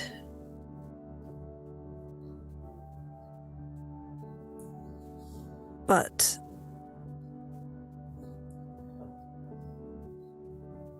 the cruelty of an entire people believing that no matter what they do, they will never get to rest. Ultimately. Have to go round again and again and again. And for some, that is a wonderful gift. But for others, with Nezeril, there's such a tiredness, the frustration. I mean, you've seen countless times what it has driven them to do. The lengths they will go to. Far be it from me to deny anyone else another turn on the merry-go-round if they so wish. But for those who would want it to end, you're just going to end up with people doing a lot of evil things. People who might have been good otherwise. People who wouldn't have harmed a fly, just getting more and more frustrated, going to more and more extreme lengths. To try, I mean, Nezeril, prime example. Can you name any others? Can I? No.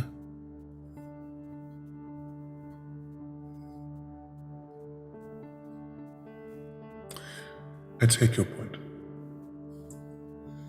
I concede that there must be a choice.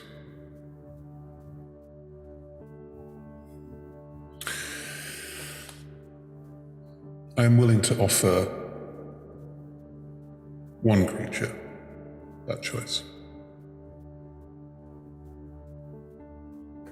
See how they take to eternal life here. And then maybe we can extend that choice to others over time. Does that seem reasonable to you? Then let it be Nezeril.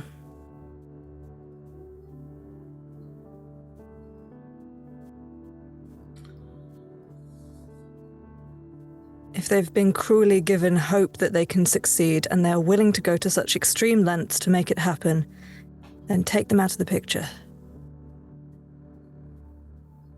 But then we won't speak again. I rather think that's down to you. I can continue to try.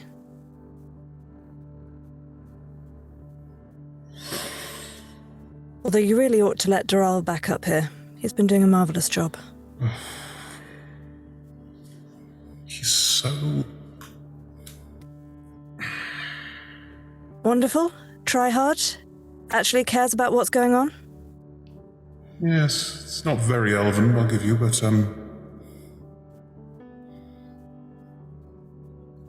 concessions are to be made.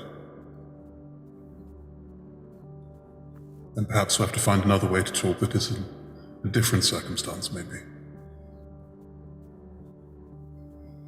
Would you deign to keep talking to a fallen creature? We have no problem with undeath.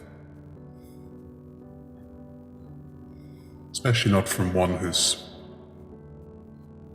worked so hard.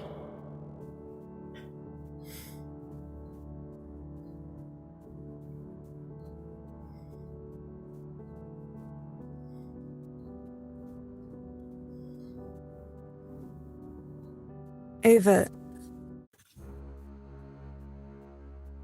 I understand you might have a plan with Kalemvor.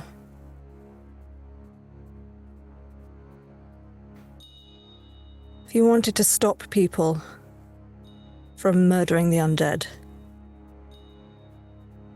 I'm totally behind you with that. Good. I'm not entirely sure I can let you go and try. How you finish that sentence? Humans are very impatient.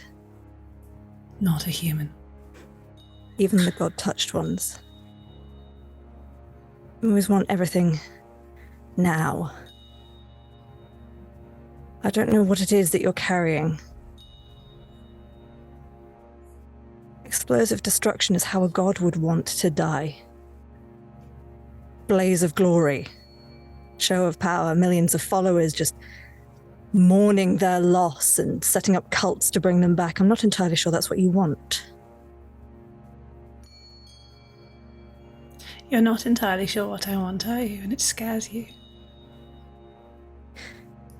Having seen it happen unintentionally, but firsthand. Most vengeful, slowest, most painful way to destroy a god. To make people forget they even existed in the first place. Make them obsolete. Persuade the followers the errors of their ways, convert them, put doubt in their minds. It's a much slower process. But if they would strip you down for being who you are, then the best way to destroy them would be to prove them wrong by making a space for yourself anyway. And flourish in it. Create joy for yourself and thrive and slowly and painfully take that power away from them. Follower by follower. Until they are an irrelevant shadow of themselves. But as long as someone has hope and faith in them, they'll keep going. And if you're not patient enough for doing it the cruel way, then maybe it's not actually vengeance that sits in your heart. That was very lovely, Eldrathni. Did you write that down? I've just witnessed it.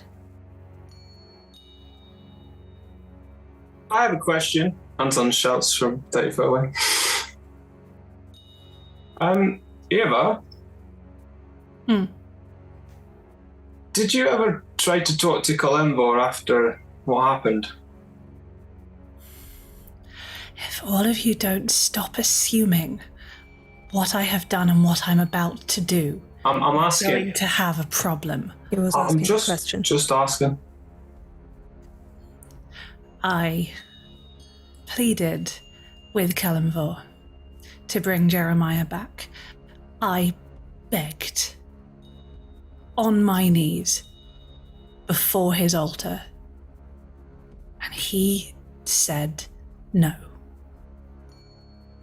Would you like me to change that? Conversation we had.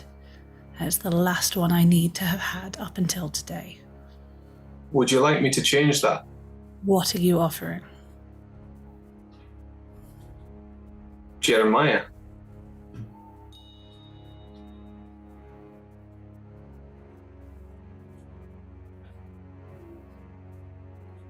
Explain.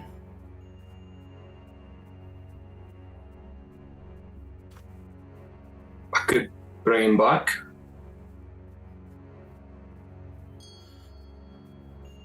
you be careful about what you say next. Because I thought I hated you before, and if you... What do you mean?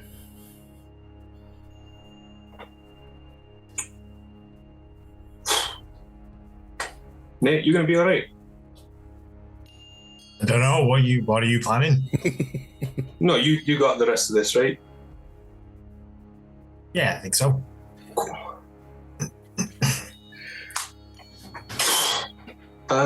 What's Jeremiah's last name? I have not said yes. You do not do the thing where you ask one piece of information, then do magic without consent. You finish explaining before you cast a spell. I can bring Jeremiah back. How? By casting a spell. What spell? It might kill me, but Nate did something interesting before. I reckon I can give that a go. Might kill me, might just mean that I'll never be able to do it again for anyone or anything. But I don't know. I know you don't like me and all that and stuff, but don't know, I've kind of got a soft spot for you. Like,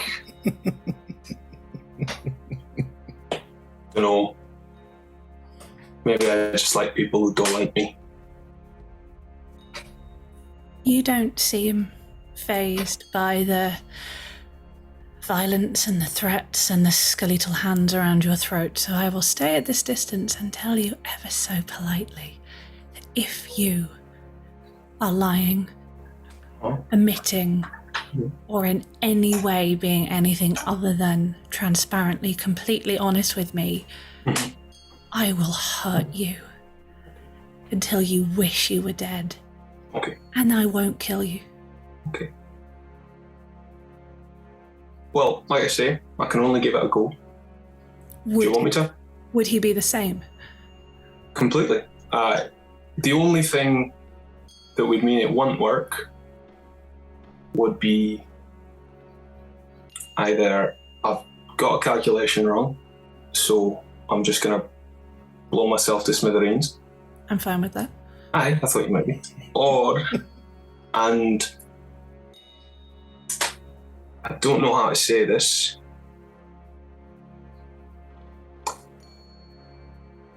Other than being candid and honest like you're asking. And I'm going to admit as much as I can to be as transparent as possible.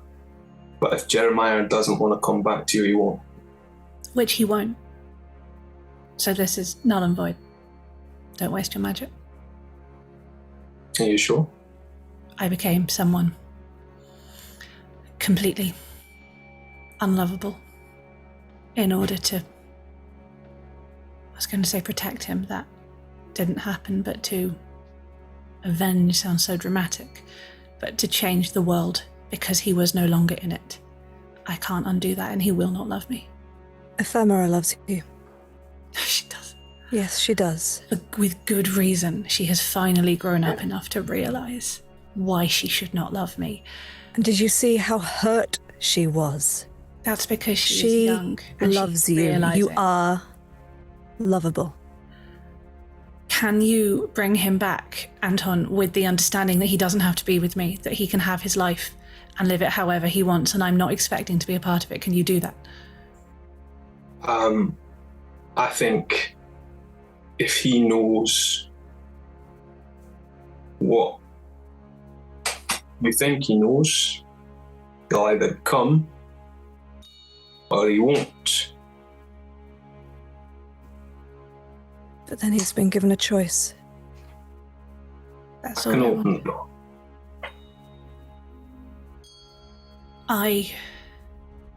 What if it was the other way around? What if you knew that he'd done all the stuff that you have? It's an impossible, pointless question because he's incapable of anything but good. So, do you not think he'd still love you? No, because he's incapable of anything but good, and loving me is not a good thing. I disagree. With Your the logic greatest of is respect, flawed. do not know me. No, I don't, but I know about love. I don't know him either. But I can see the love in your face right now. I can see the pain.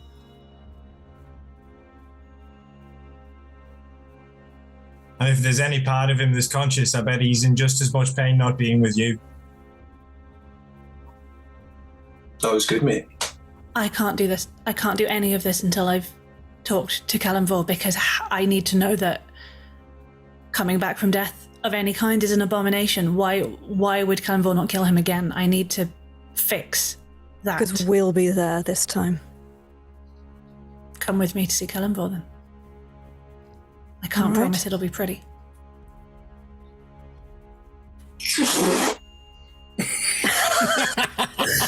just want to see that. Pardon me, Corellin. I like to think, by the way, Corellin was actually sat there with a fan during all that as well. Corellin's a badass bitch. Corellin can do what the fuck they want. Pardon me. Oh, Midgey's in the morning sun. Heart attack. Pardon me, Corellin. But you got like eyes everywhere, right? Omnipresent and all that. Like if there's a follower around you, you'd know what's going on around, right? I mean, there is some of this that is left to faith. No. What I mean is, you know more than me. Do you really think that Ava here stands a single chance of doing whatever she thinks she can do?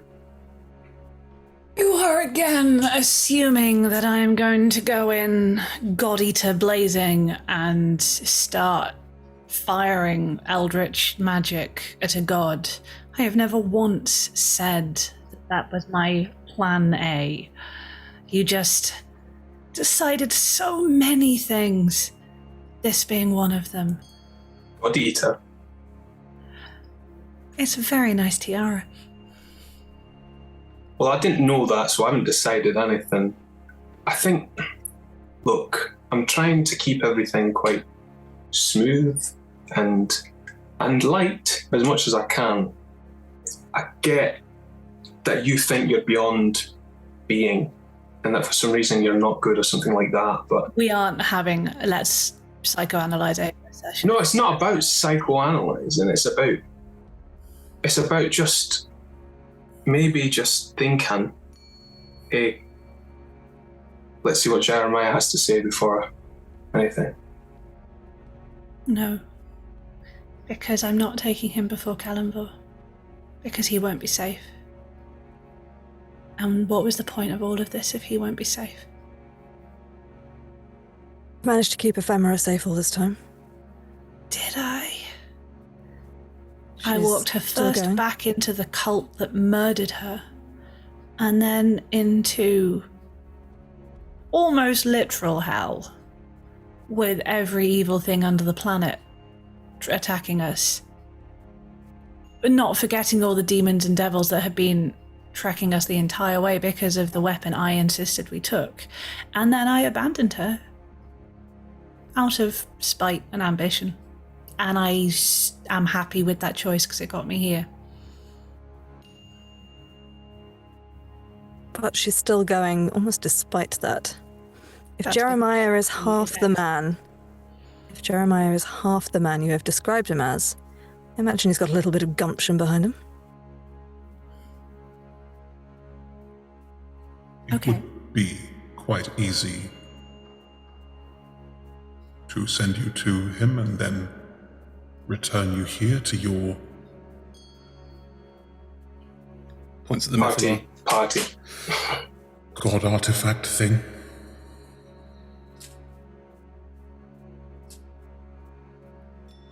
The god artifact thing wouldn't be coming with me. Oh, the one round your head. I don't know. I don't know what it is. Good. I don't believe you, but good.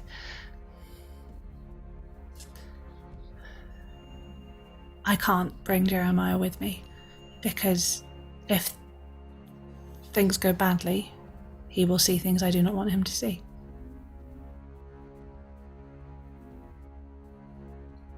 So who am I sending? I'm going. Anyone else? Nah.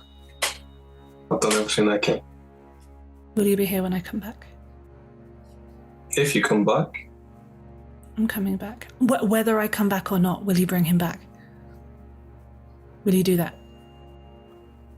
You sold me out to a dragon, you owe me. Will you do that? I don't owe you anything. That's not how this works. I offered to do this. Oh, wow. I offered to do this because I care about you. Not because I owe you. You can call it what you like. Will you? Regardless of whether I come back or not, will you bring a good, kind man back to life? Yeah, I'll do it properly. If he wants to. Thank you. He better not start hunting me down to the ends of the earth because he's like, oh, you let my wife get destroyed by Kellen, but I won't be happy, I'll tell you that. Trust me. Go on. He would thank you earnestly for all your efforts to keep me safe, and then probably give you cake or something. Well, I wish you were a little bit more like him. So does everyone. That's not Well, then, be that way or go. Stop bothering me with I kill you. Is anyone going with Ava? Just checking. Sorry to interrupt, but Please help. Thank you. By Bahamut, no. I know I might actually have a look around for some trousers, I think. Shall we sort you out? I'll transmutate some trousers. All right. If you go in all guns blazing, I'm not sure I can help, but I will come with you. I am going in for a conversation first. Good. And we will see how that conversation goes. If it does come to it, whose side will you be on? Depends on the reasoning. A refusal to acknowledge that what he did was wrong, and a commitment to continuing hunting and murdering undead. So that is something I stand against. Good. Because if I need to go through you to get to him, I will. If you stand in the way. I won't stand in the way. Good. Thanks. Let's do this. What could possibly go wrong? I don't know. Killing a god, possibly leaving a vacuum in space and time that only a concept and idea might fill. Oh, don't you worry, love. If there's a celestial space empty, then I'm sure we can think of people to fill it. Doesn't work like that. Right, Crown's gonna interrupt that if necessary. Good. Right. In the meantime, as the Mythalar ignites and vanishes, taking half the room with it, Nate, you're looking at the Marut. You know because no, you don't know. You don't see through your simulacrum. Your simulacrum's just there. It's kind of you, but not you. So no, the room behind you has vanished. Ava Ephemera is stumbling out of it, not affected by the falling rubble of the room or anything like that. And the Marut's in front of you. What would you like to do? Let me just check a thing. Yep. Whilst G checks, I just wanted to share this little game that somebody shared once of the idea of like getting your simulacrum to cast simulacrum and eventually having an army of 20th level wizards all with one hit point. And that brings me great joy. Like the idea of like a returning villain that's really easy to kill, but then slowly gets harder and harder and harder as the party levels up because it's better simulacrums. Just an army of evil villains. all with the same intelligence, just a little bit squishy. Simulacra. Ah, I like it. Yeah.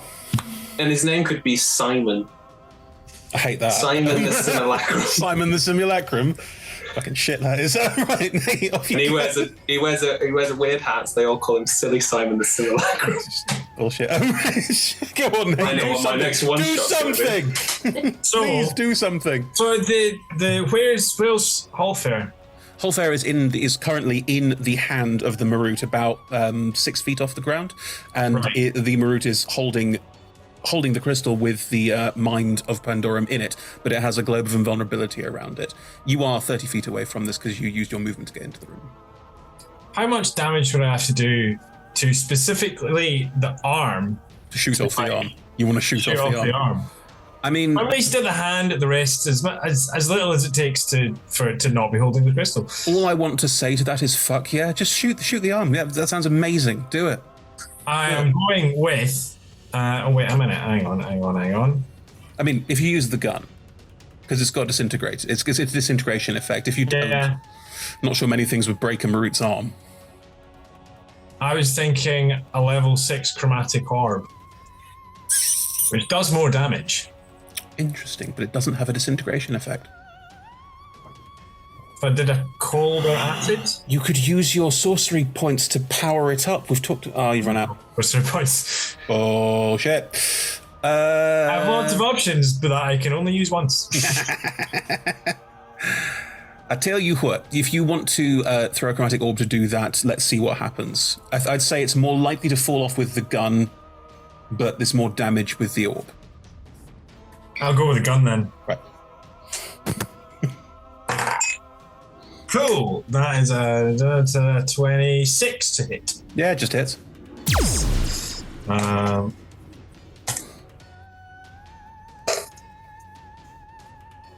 Oh, that's pretty good. That's pretty good. 42 point damage. Yeah. I will say, because I think it's cool, that you shoot the wrist with the gun. There's again this massive rocking back of the motion as it fires, and the wrist just is sheared through, and the hand, massive stone onyx hand, just hits the deck, and Hallfair because rolling off it. Amazing. That's excellent. I love it. Why not? It won't slow it down that much. I just think it's cool. Any bonus actions? You can bonus action spell because you shot your gun. Sorry? You can bonus action spell because you shot your gun. Yes.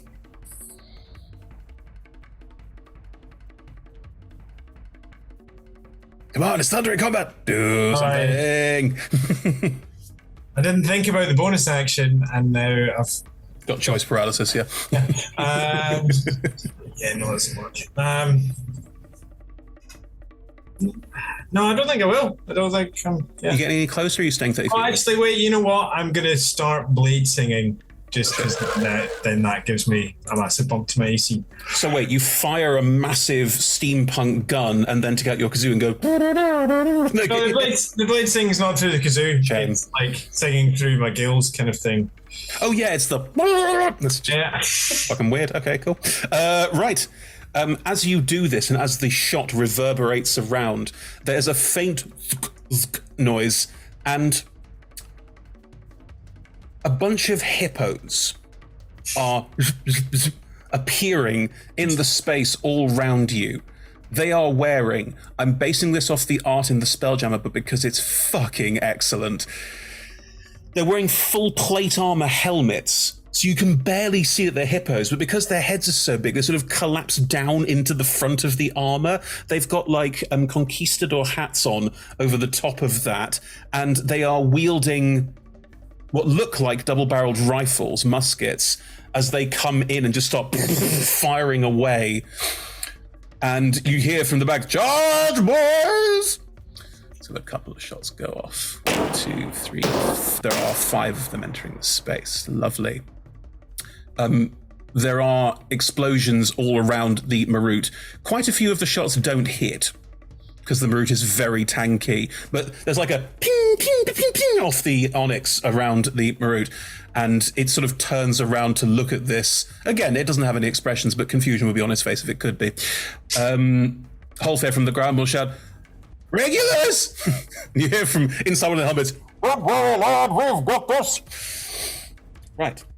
The Baelnorn, who has also stumbled out, looks at all of this with somewhat confusion, and looking at you, looking at the whole situation around, will step up behind you, put a hand on your shoulder, and death ward you.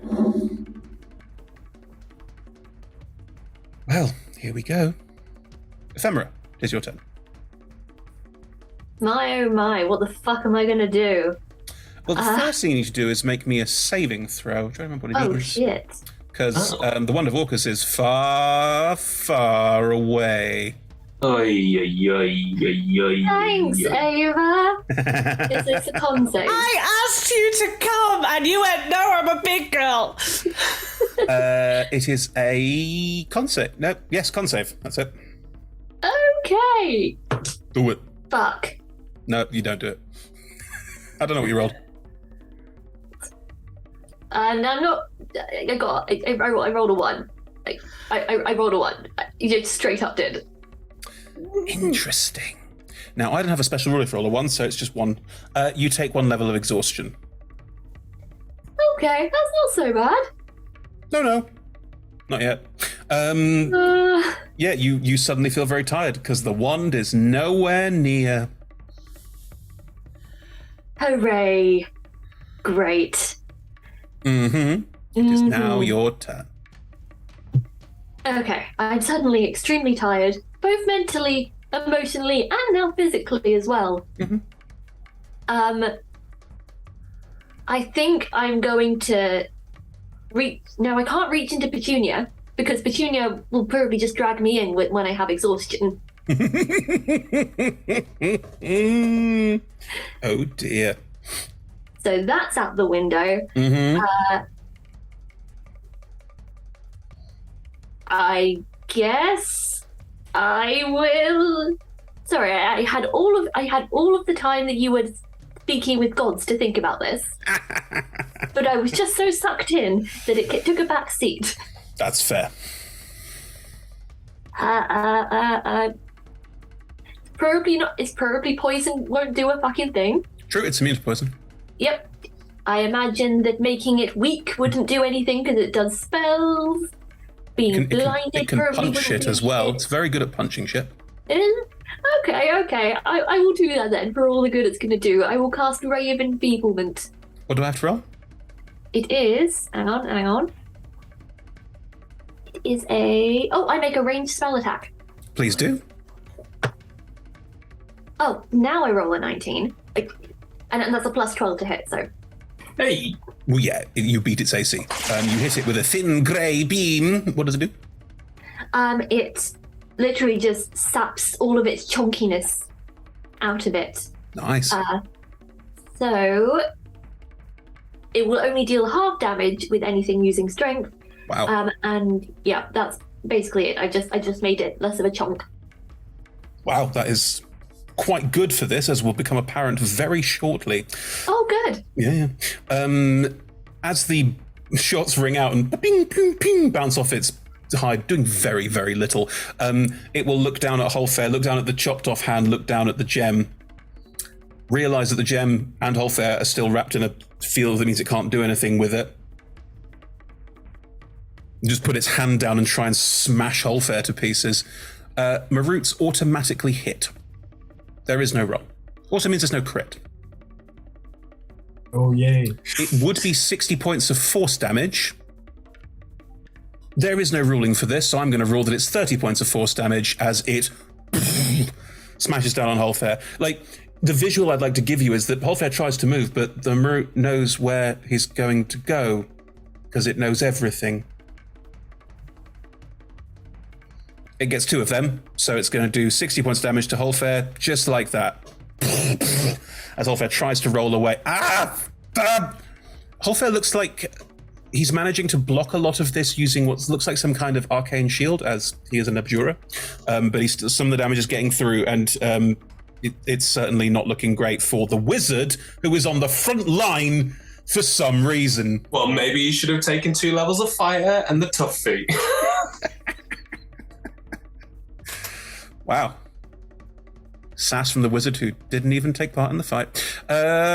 Right, in response, Holfair will after rolling around on the floor going, "Ah! Fuck it!" Is going to, from the ground, lean up and fire a lightning bolt directly through the Marut. Doesn't have any resistance to lightning. No, it does not. It's a dex save. It's one of the things it's less good at, which it fails.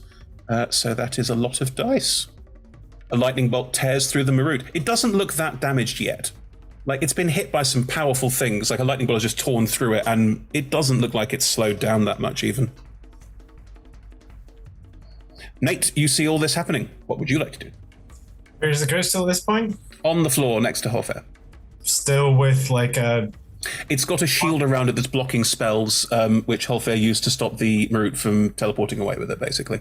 I want to cast... No.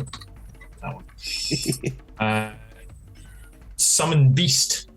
Oh, cool.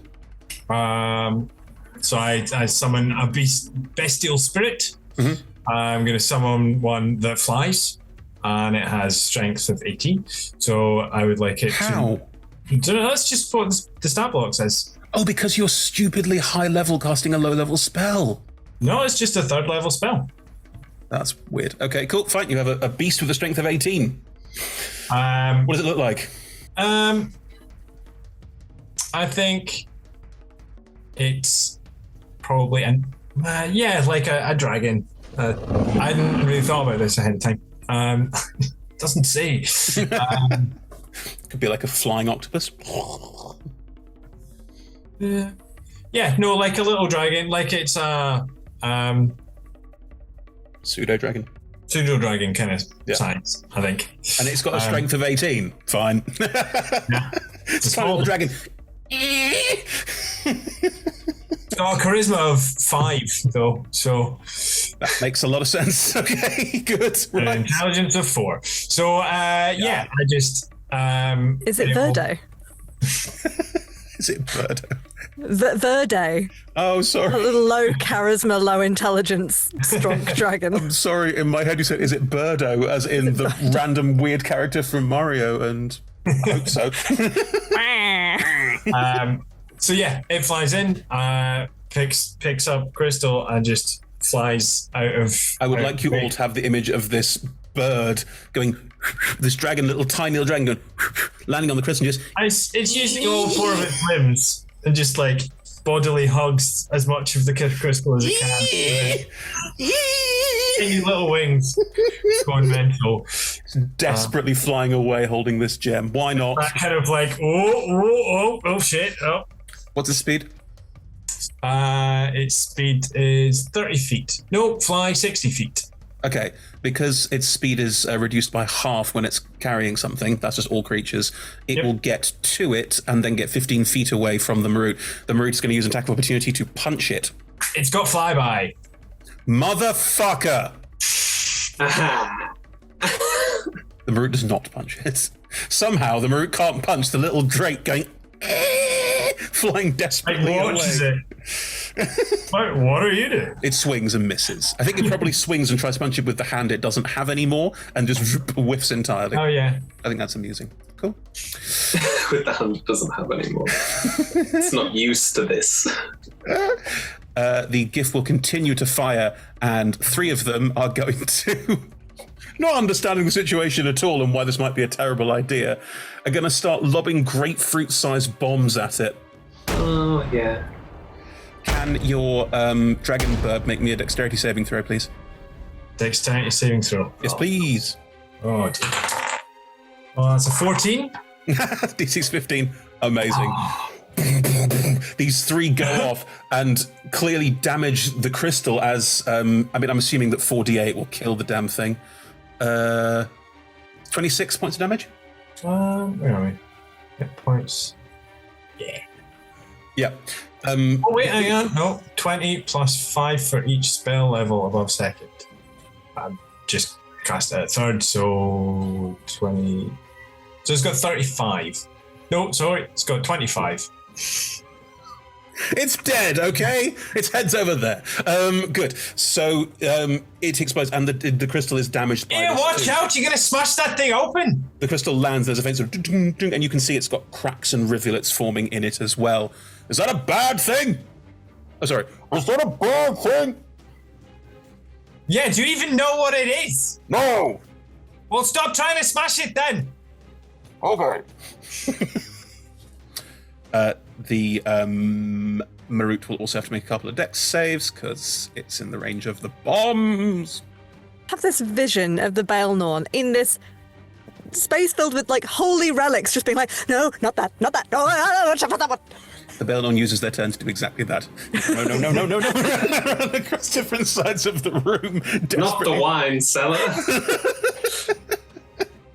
Yeah, its dex save is not fantastic. Yeah. It fails a few of those and takes quite a few hits from the bombs, which do more damage to it than you might expect. Good. Right. Ephemera, you are still holding this grey beam on the Marut, and it's clearly stopping it from being quite as effective. Okay, that's cool. How far away is the gem? On the floor, bouncing away from you, 45-ish feet. 45-ish feet. Let me just have a quick look at something. Give me a second. Oh, I've got so many tabs open. I love that it's these two that stayed to fight the biggest bad the universe has ever seen. These two. And a cadre of GIF idiots. I've got two things in mind. I'm trying to figure out which is the move. Sure. Okay, well, okay. I'm gonna walk over to the orb. Just kind of orb. What am I talking about? The gem. It's 45 feet away. It's as big as you. Oh right, yeah. I'm trying to remember how distance works. Okay. I will start making my way over and just kind of. I mean, how does Holfell look? Bloodied. Not even that bloodied. No, taking a hit or two. Not that bad. Fair enough. Like, you get the sense that this probably would have killed Anton by now. Hey, I had resistance to all damage. This is a doubtier Anton. More resolute. Alright, I think I would just kind of just saunter across the battlefield, just in the general direction of the gem, and just kind of toss a heel towards Holfair, just like, here you go. Go for it. I can do something useful today. So we get 70 points. 70? Mm-hmm. 7-0? 7-0. Just a few then. Holfair's fine. Yeah. It's a pretty powerful healing spell you just threw there randomly. Cool, right? I mean, I've had this in my back pocket the entire time, just no one's needed it. Yeah, it's great. Awesome. Cool. You do. The Baelnorn will step to a point where they are equidistant between a lot of you and will cast Bless upcast, so all of you can add a d4, as can some of the GIF. And they're staying out of melee combat. They're just trying to support everybody because that's their job. The Marut. Oh, of course. You can see parts of the stone are reforming and knitting as it heals back some damage. That was doing damage to it, not healing it. You fool. There we go. Right. The gem's been dropped, but it can't plane shift with the gem, except it can. Okay. It's going to walk over to the gem, pick it up, and cast Dispel Magic on the Globe of Vulnerability, which winks out. It can't do anything else because that is its action, but it does that because it's had enough of your nonsense. It's holding it in the other hand now. Right. Holfair, seeing this, will curse. Did he not prepare counterspell?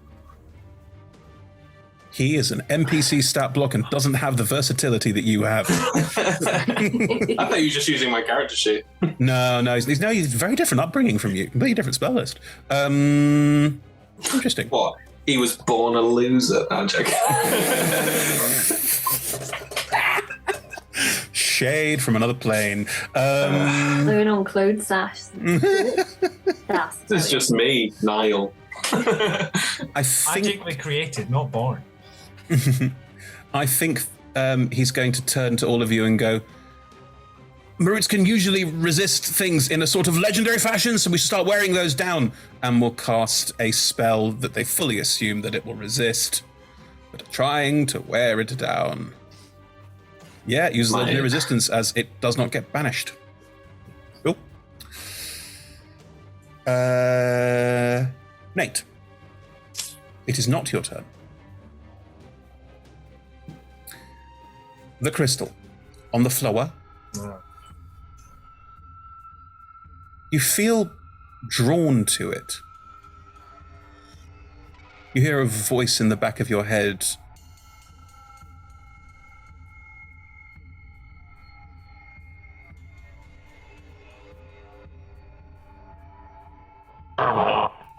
Body not found. Processing. Maybe wisdom saving throw?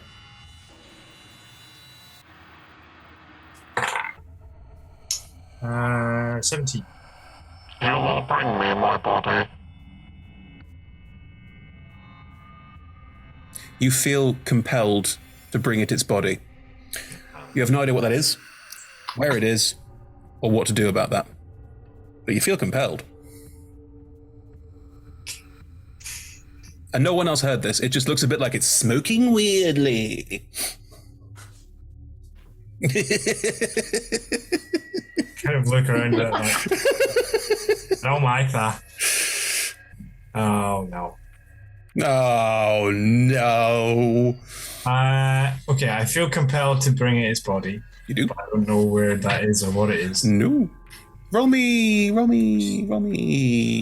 No, no one's ever mentioned it in your presence.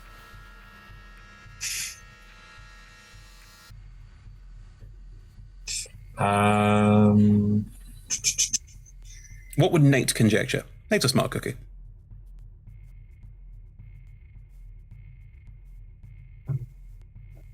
I think Nate would be like, well, I would just reply, well, where's your body? Information not found. Well, I don't have that information either. How frustrating. Scanning. Where was the last place you left it? Removed, not left. Well, where was that though? Is it under the sofa? Behind the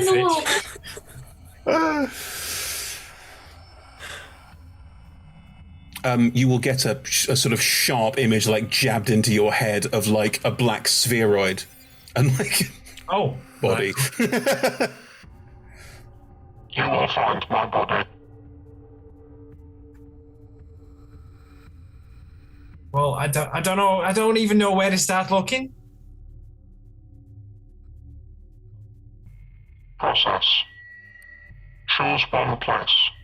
Search. Move on to next place. Simple.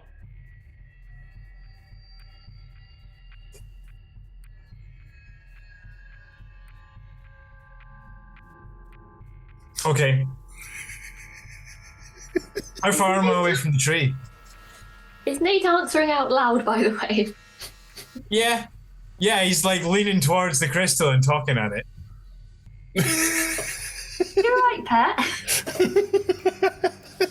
Well, I mean, I guess probably not really, but this thing's the crystal. Can you not hear that? Oh, for fuck's sake, the crystal's in your head, isn't it? Well, yeah, a little bit. Okay, look, voices in the head from items 101. It just wants you to do whatever it wants. Well, yeah, I know, but it's got a very compelling argument, you know? That's because it's compelling you. Literally, you're smart. Yeah, I know what's happening, but it doesn't mean I can, I'm not fighting it very well, apparently. Okay, well, But it's fine, I've got an idea, right? Okay, well, please do it and stop looking like an idiot in front of the hippos. So how far away am I It from... is very weird. How far away am I from the tree? 30 feet. Right, cool. So I get to the tree. Sure. And I put my hand on the tree. Okay. And I just go, I'm hoping you lot can hear me. I've got to find this thing's body, right? And I know that I think it was you lot that maybe took it off it, or you might know something. Do you know where it left its body, or where did you put its body? Of all the things that you might expect to happen, this is not one of them. I do have a solution, but we'll get to it. No, next time. But before we go, Ava, Ildra. Can I have healed before we go anywhere? No, unless you heal yourself. Yeah. Do I have time to heal myself before we go? Yeah, that's fine. Just in case. Actually, wait. You're an elf in Arvandor. Healing will be maximized, so you wouldn't need to roll. Just be the maximum on the dice. Oh, sweet. Thanks, Arvandor. It's elf in heaven. I mean, I don't know what you're expecting. Corellin will politely wait till you finish healing yourself. Cool. Yeah. Okay, I'm just doing maths.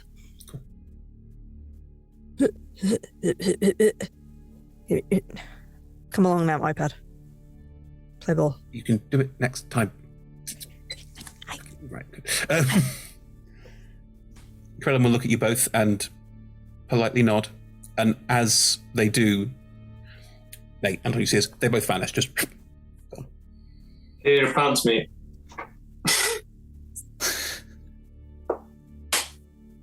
Oh, damn it.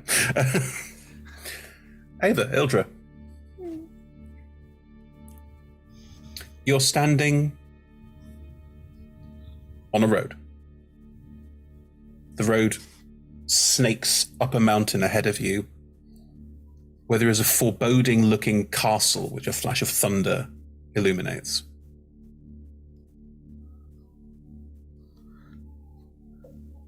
It's supposed to look this dramatic. I mean, he's certainly living up to his reputation. Shall we? All right, then. And as you walk up the path towards the castle, that is where we will end for tonight.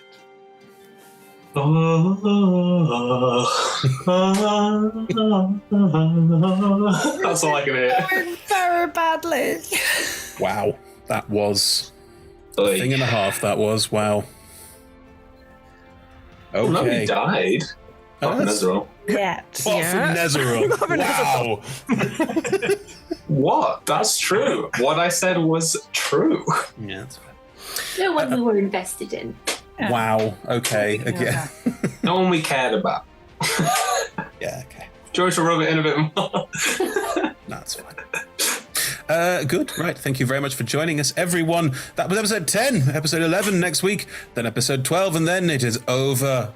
Oh no! Does it The have wreckage to be? behind. Yeah, it does. I'm sorry. But this is so much fun. We're reaching a natural conclusion in the story arcing, Niall. I mean, not if I have anything to say about it.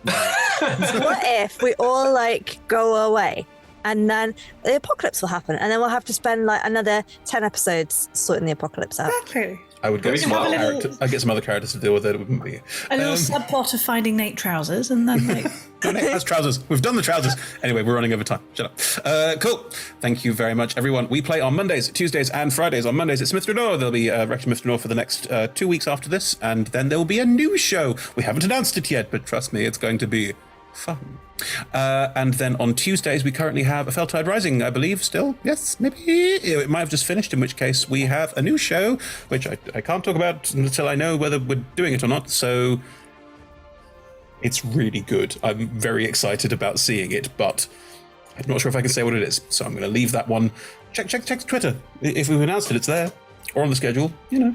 You can find our schedule at twitch.tv/schedule, which is /rolltogether/schedule. That's it. Yes, we are on all the socials. Just search for Roll Together RPG. That includes Instagram and Facebook and Twitter and, you know, the socials, those things that I don't do. And yes, massive thank you to the D20 Club on Patreon. You can join them on there as well. And they have great fun. They see all the lovely things. They recently saw an episode of ours where we did a lot of fun editing, and they said, we want to see everyone's reactions when the combat's happening. So we sent them an update on that. So you can see things like that too. Just join the D20 Club. It's lovely. And you can join it for just one of your local currency. So do come along and say hello. You can also listen to all of our shows as podcasts if you prefer to listen to your D&D streams. And you can watch them on YouTube as well whenever you want, uploaded there forever.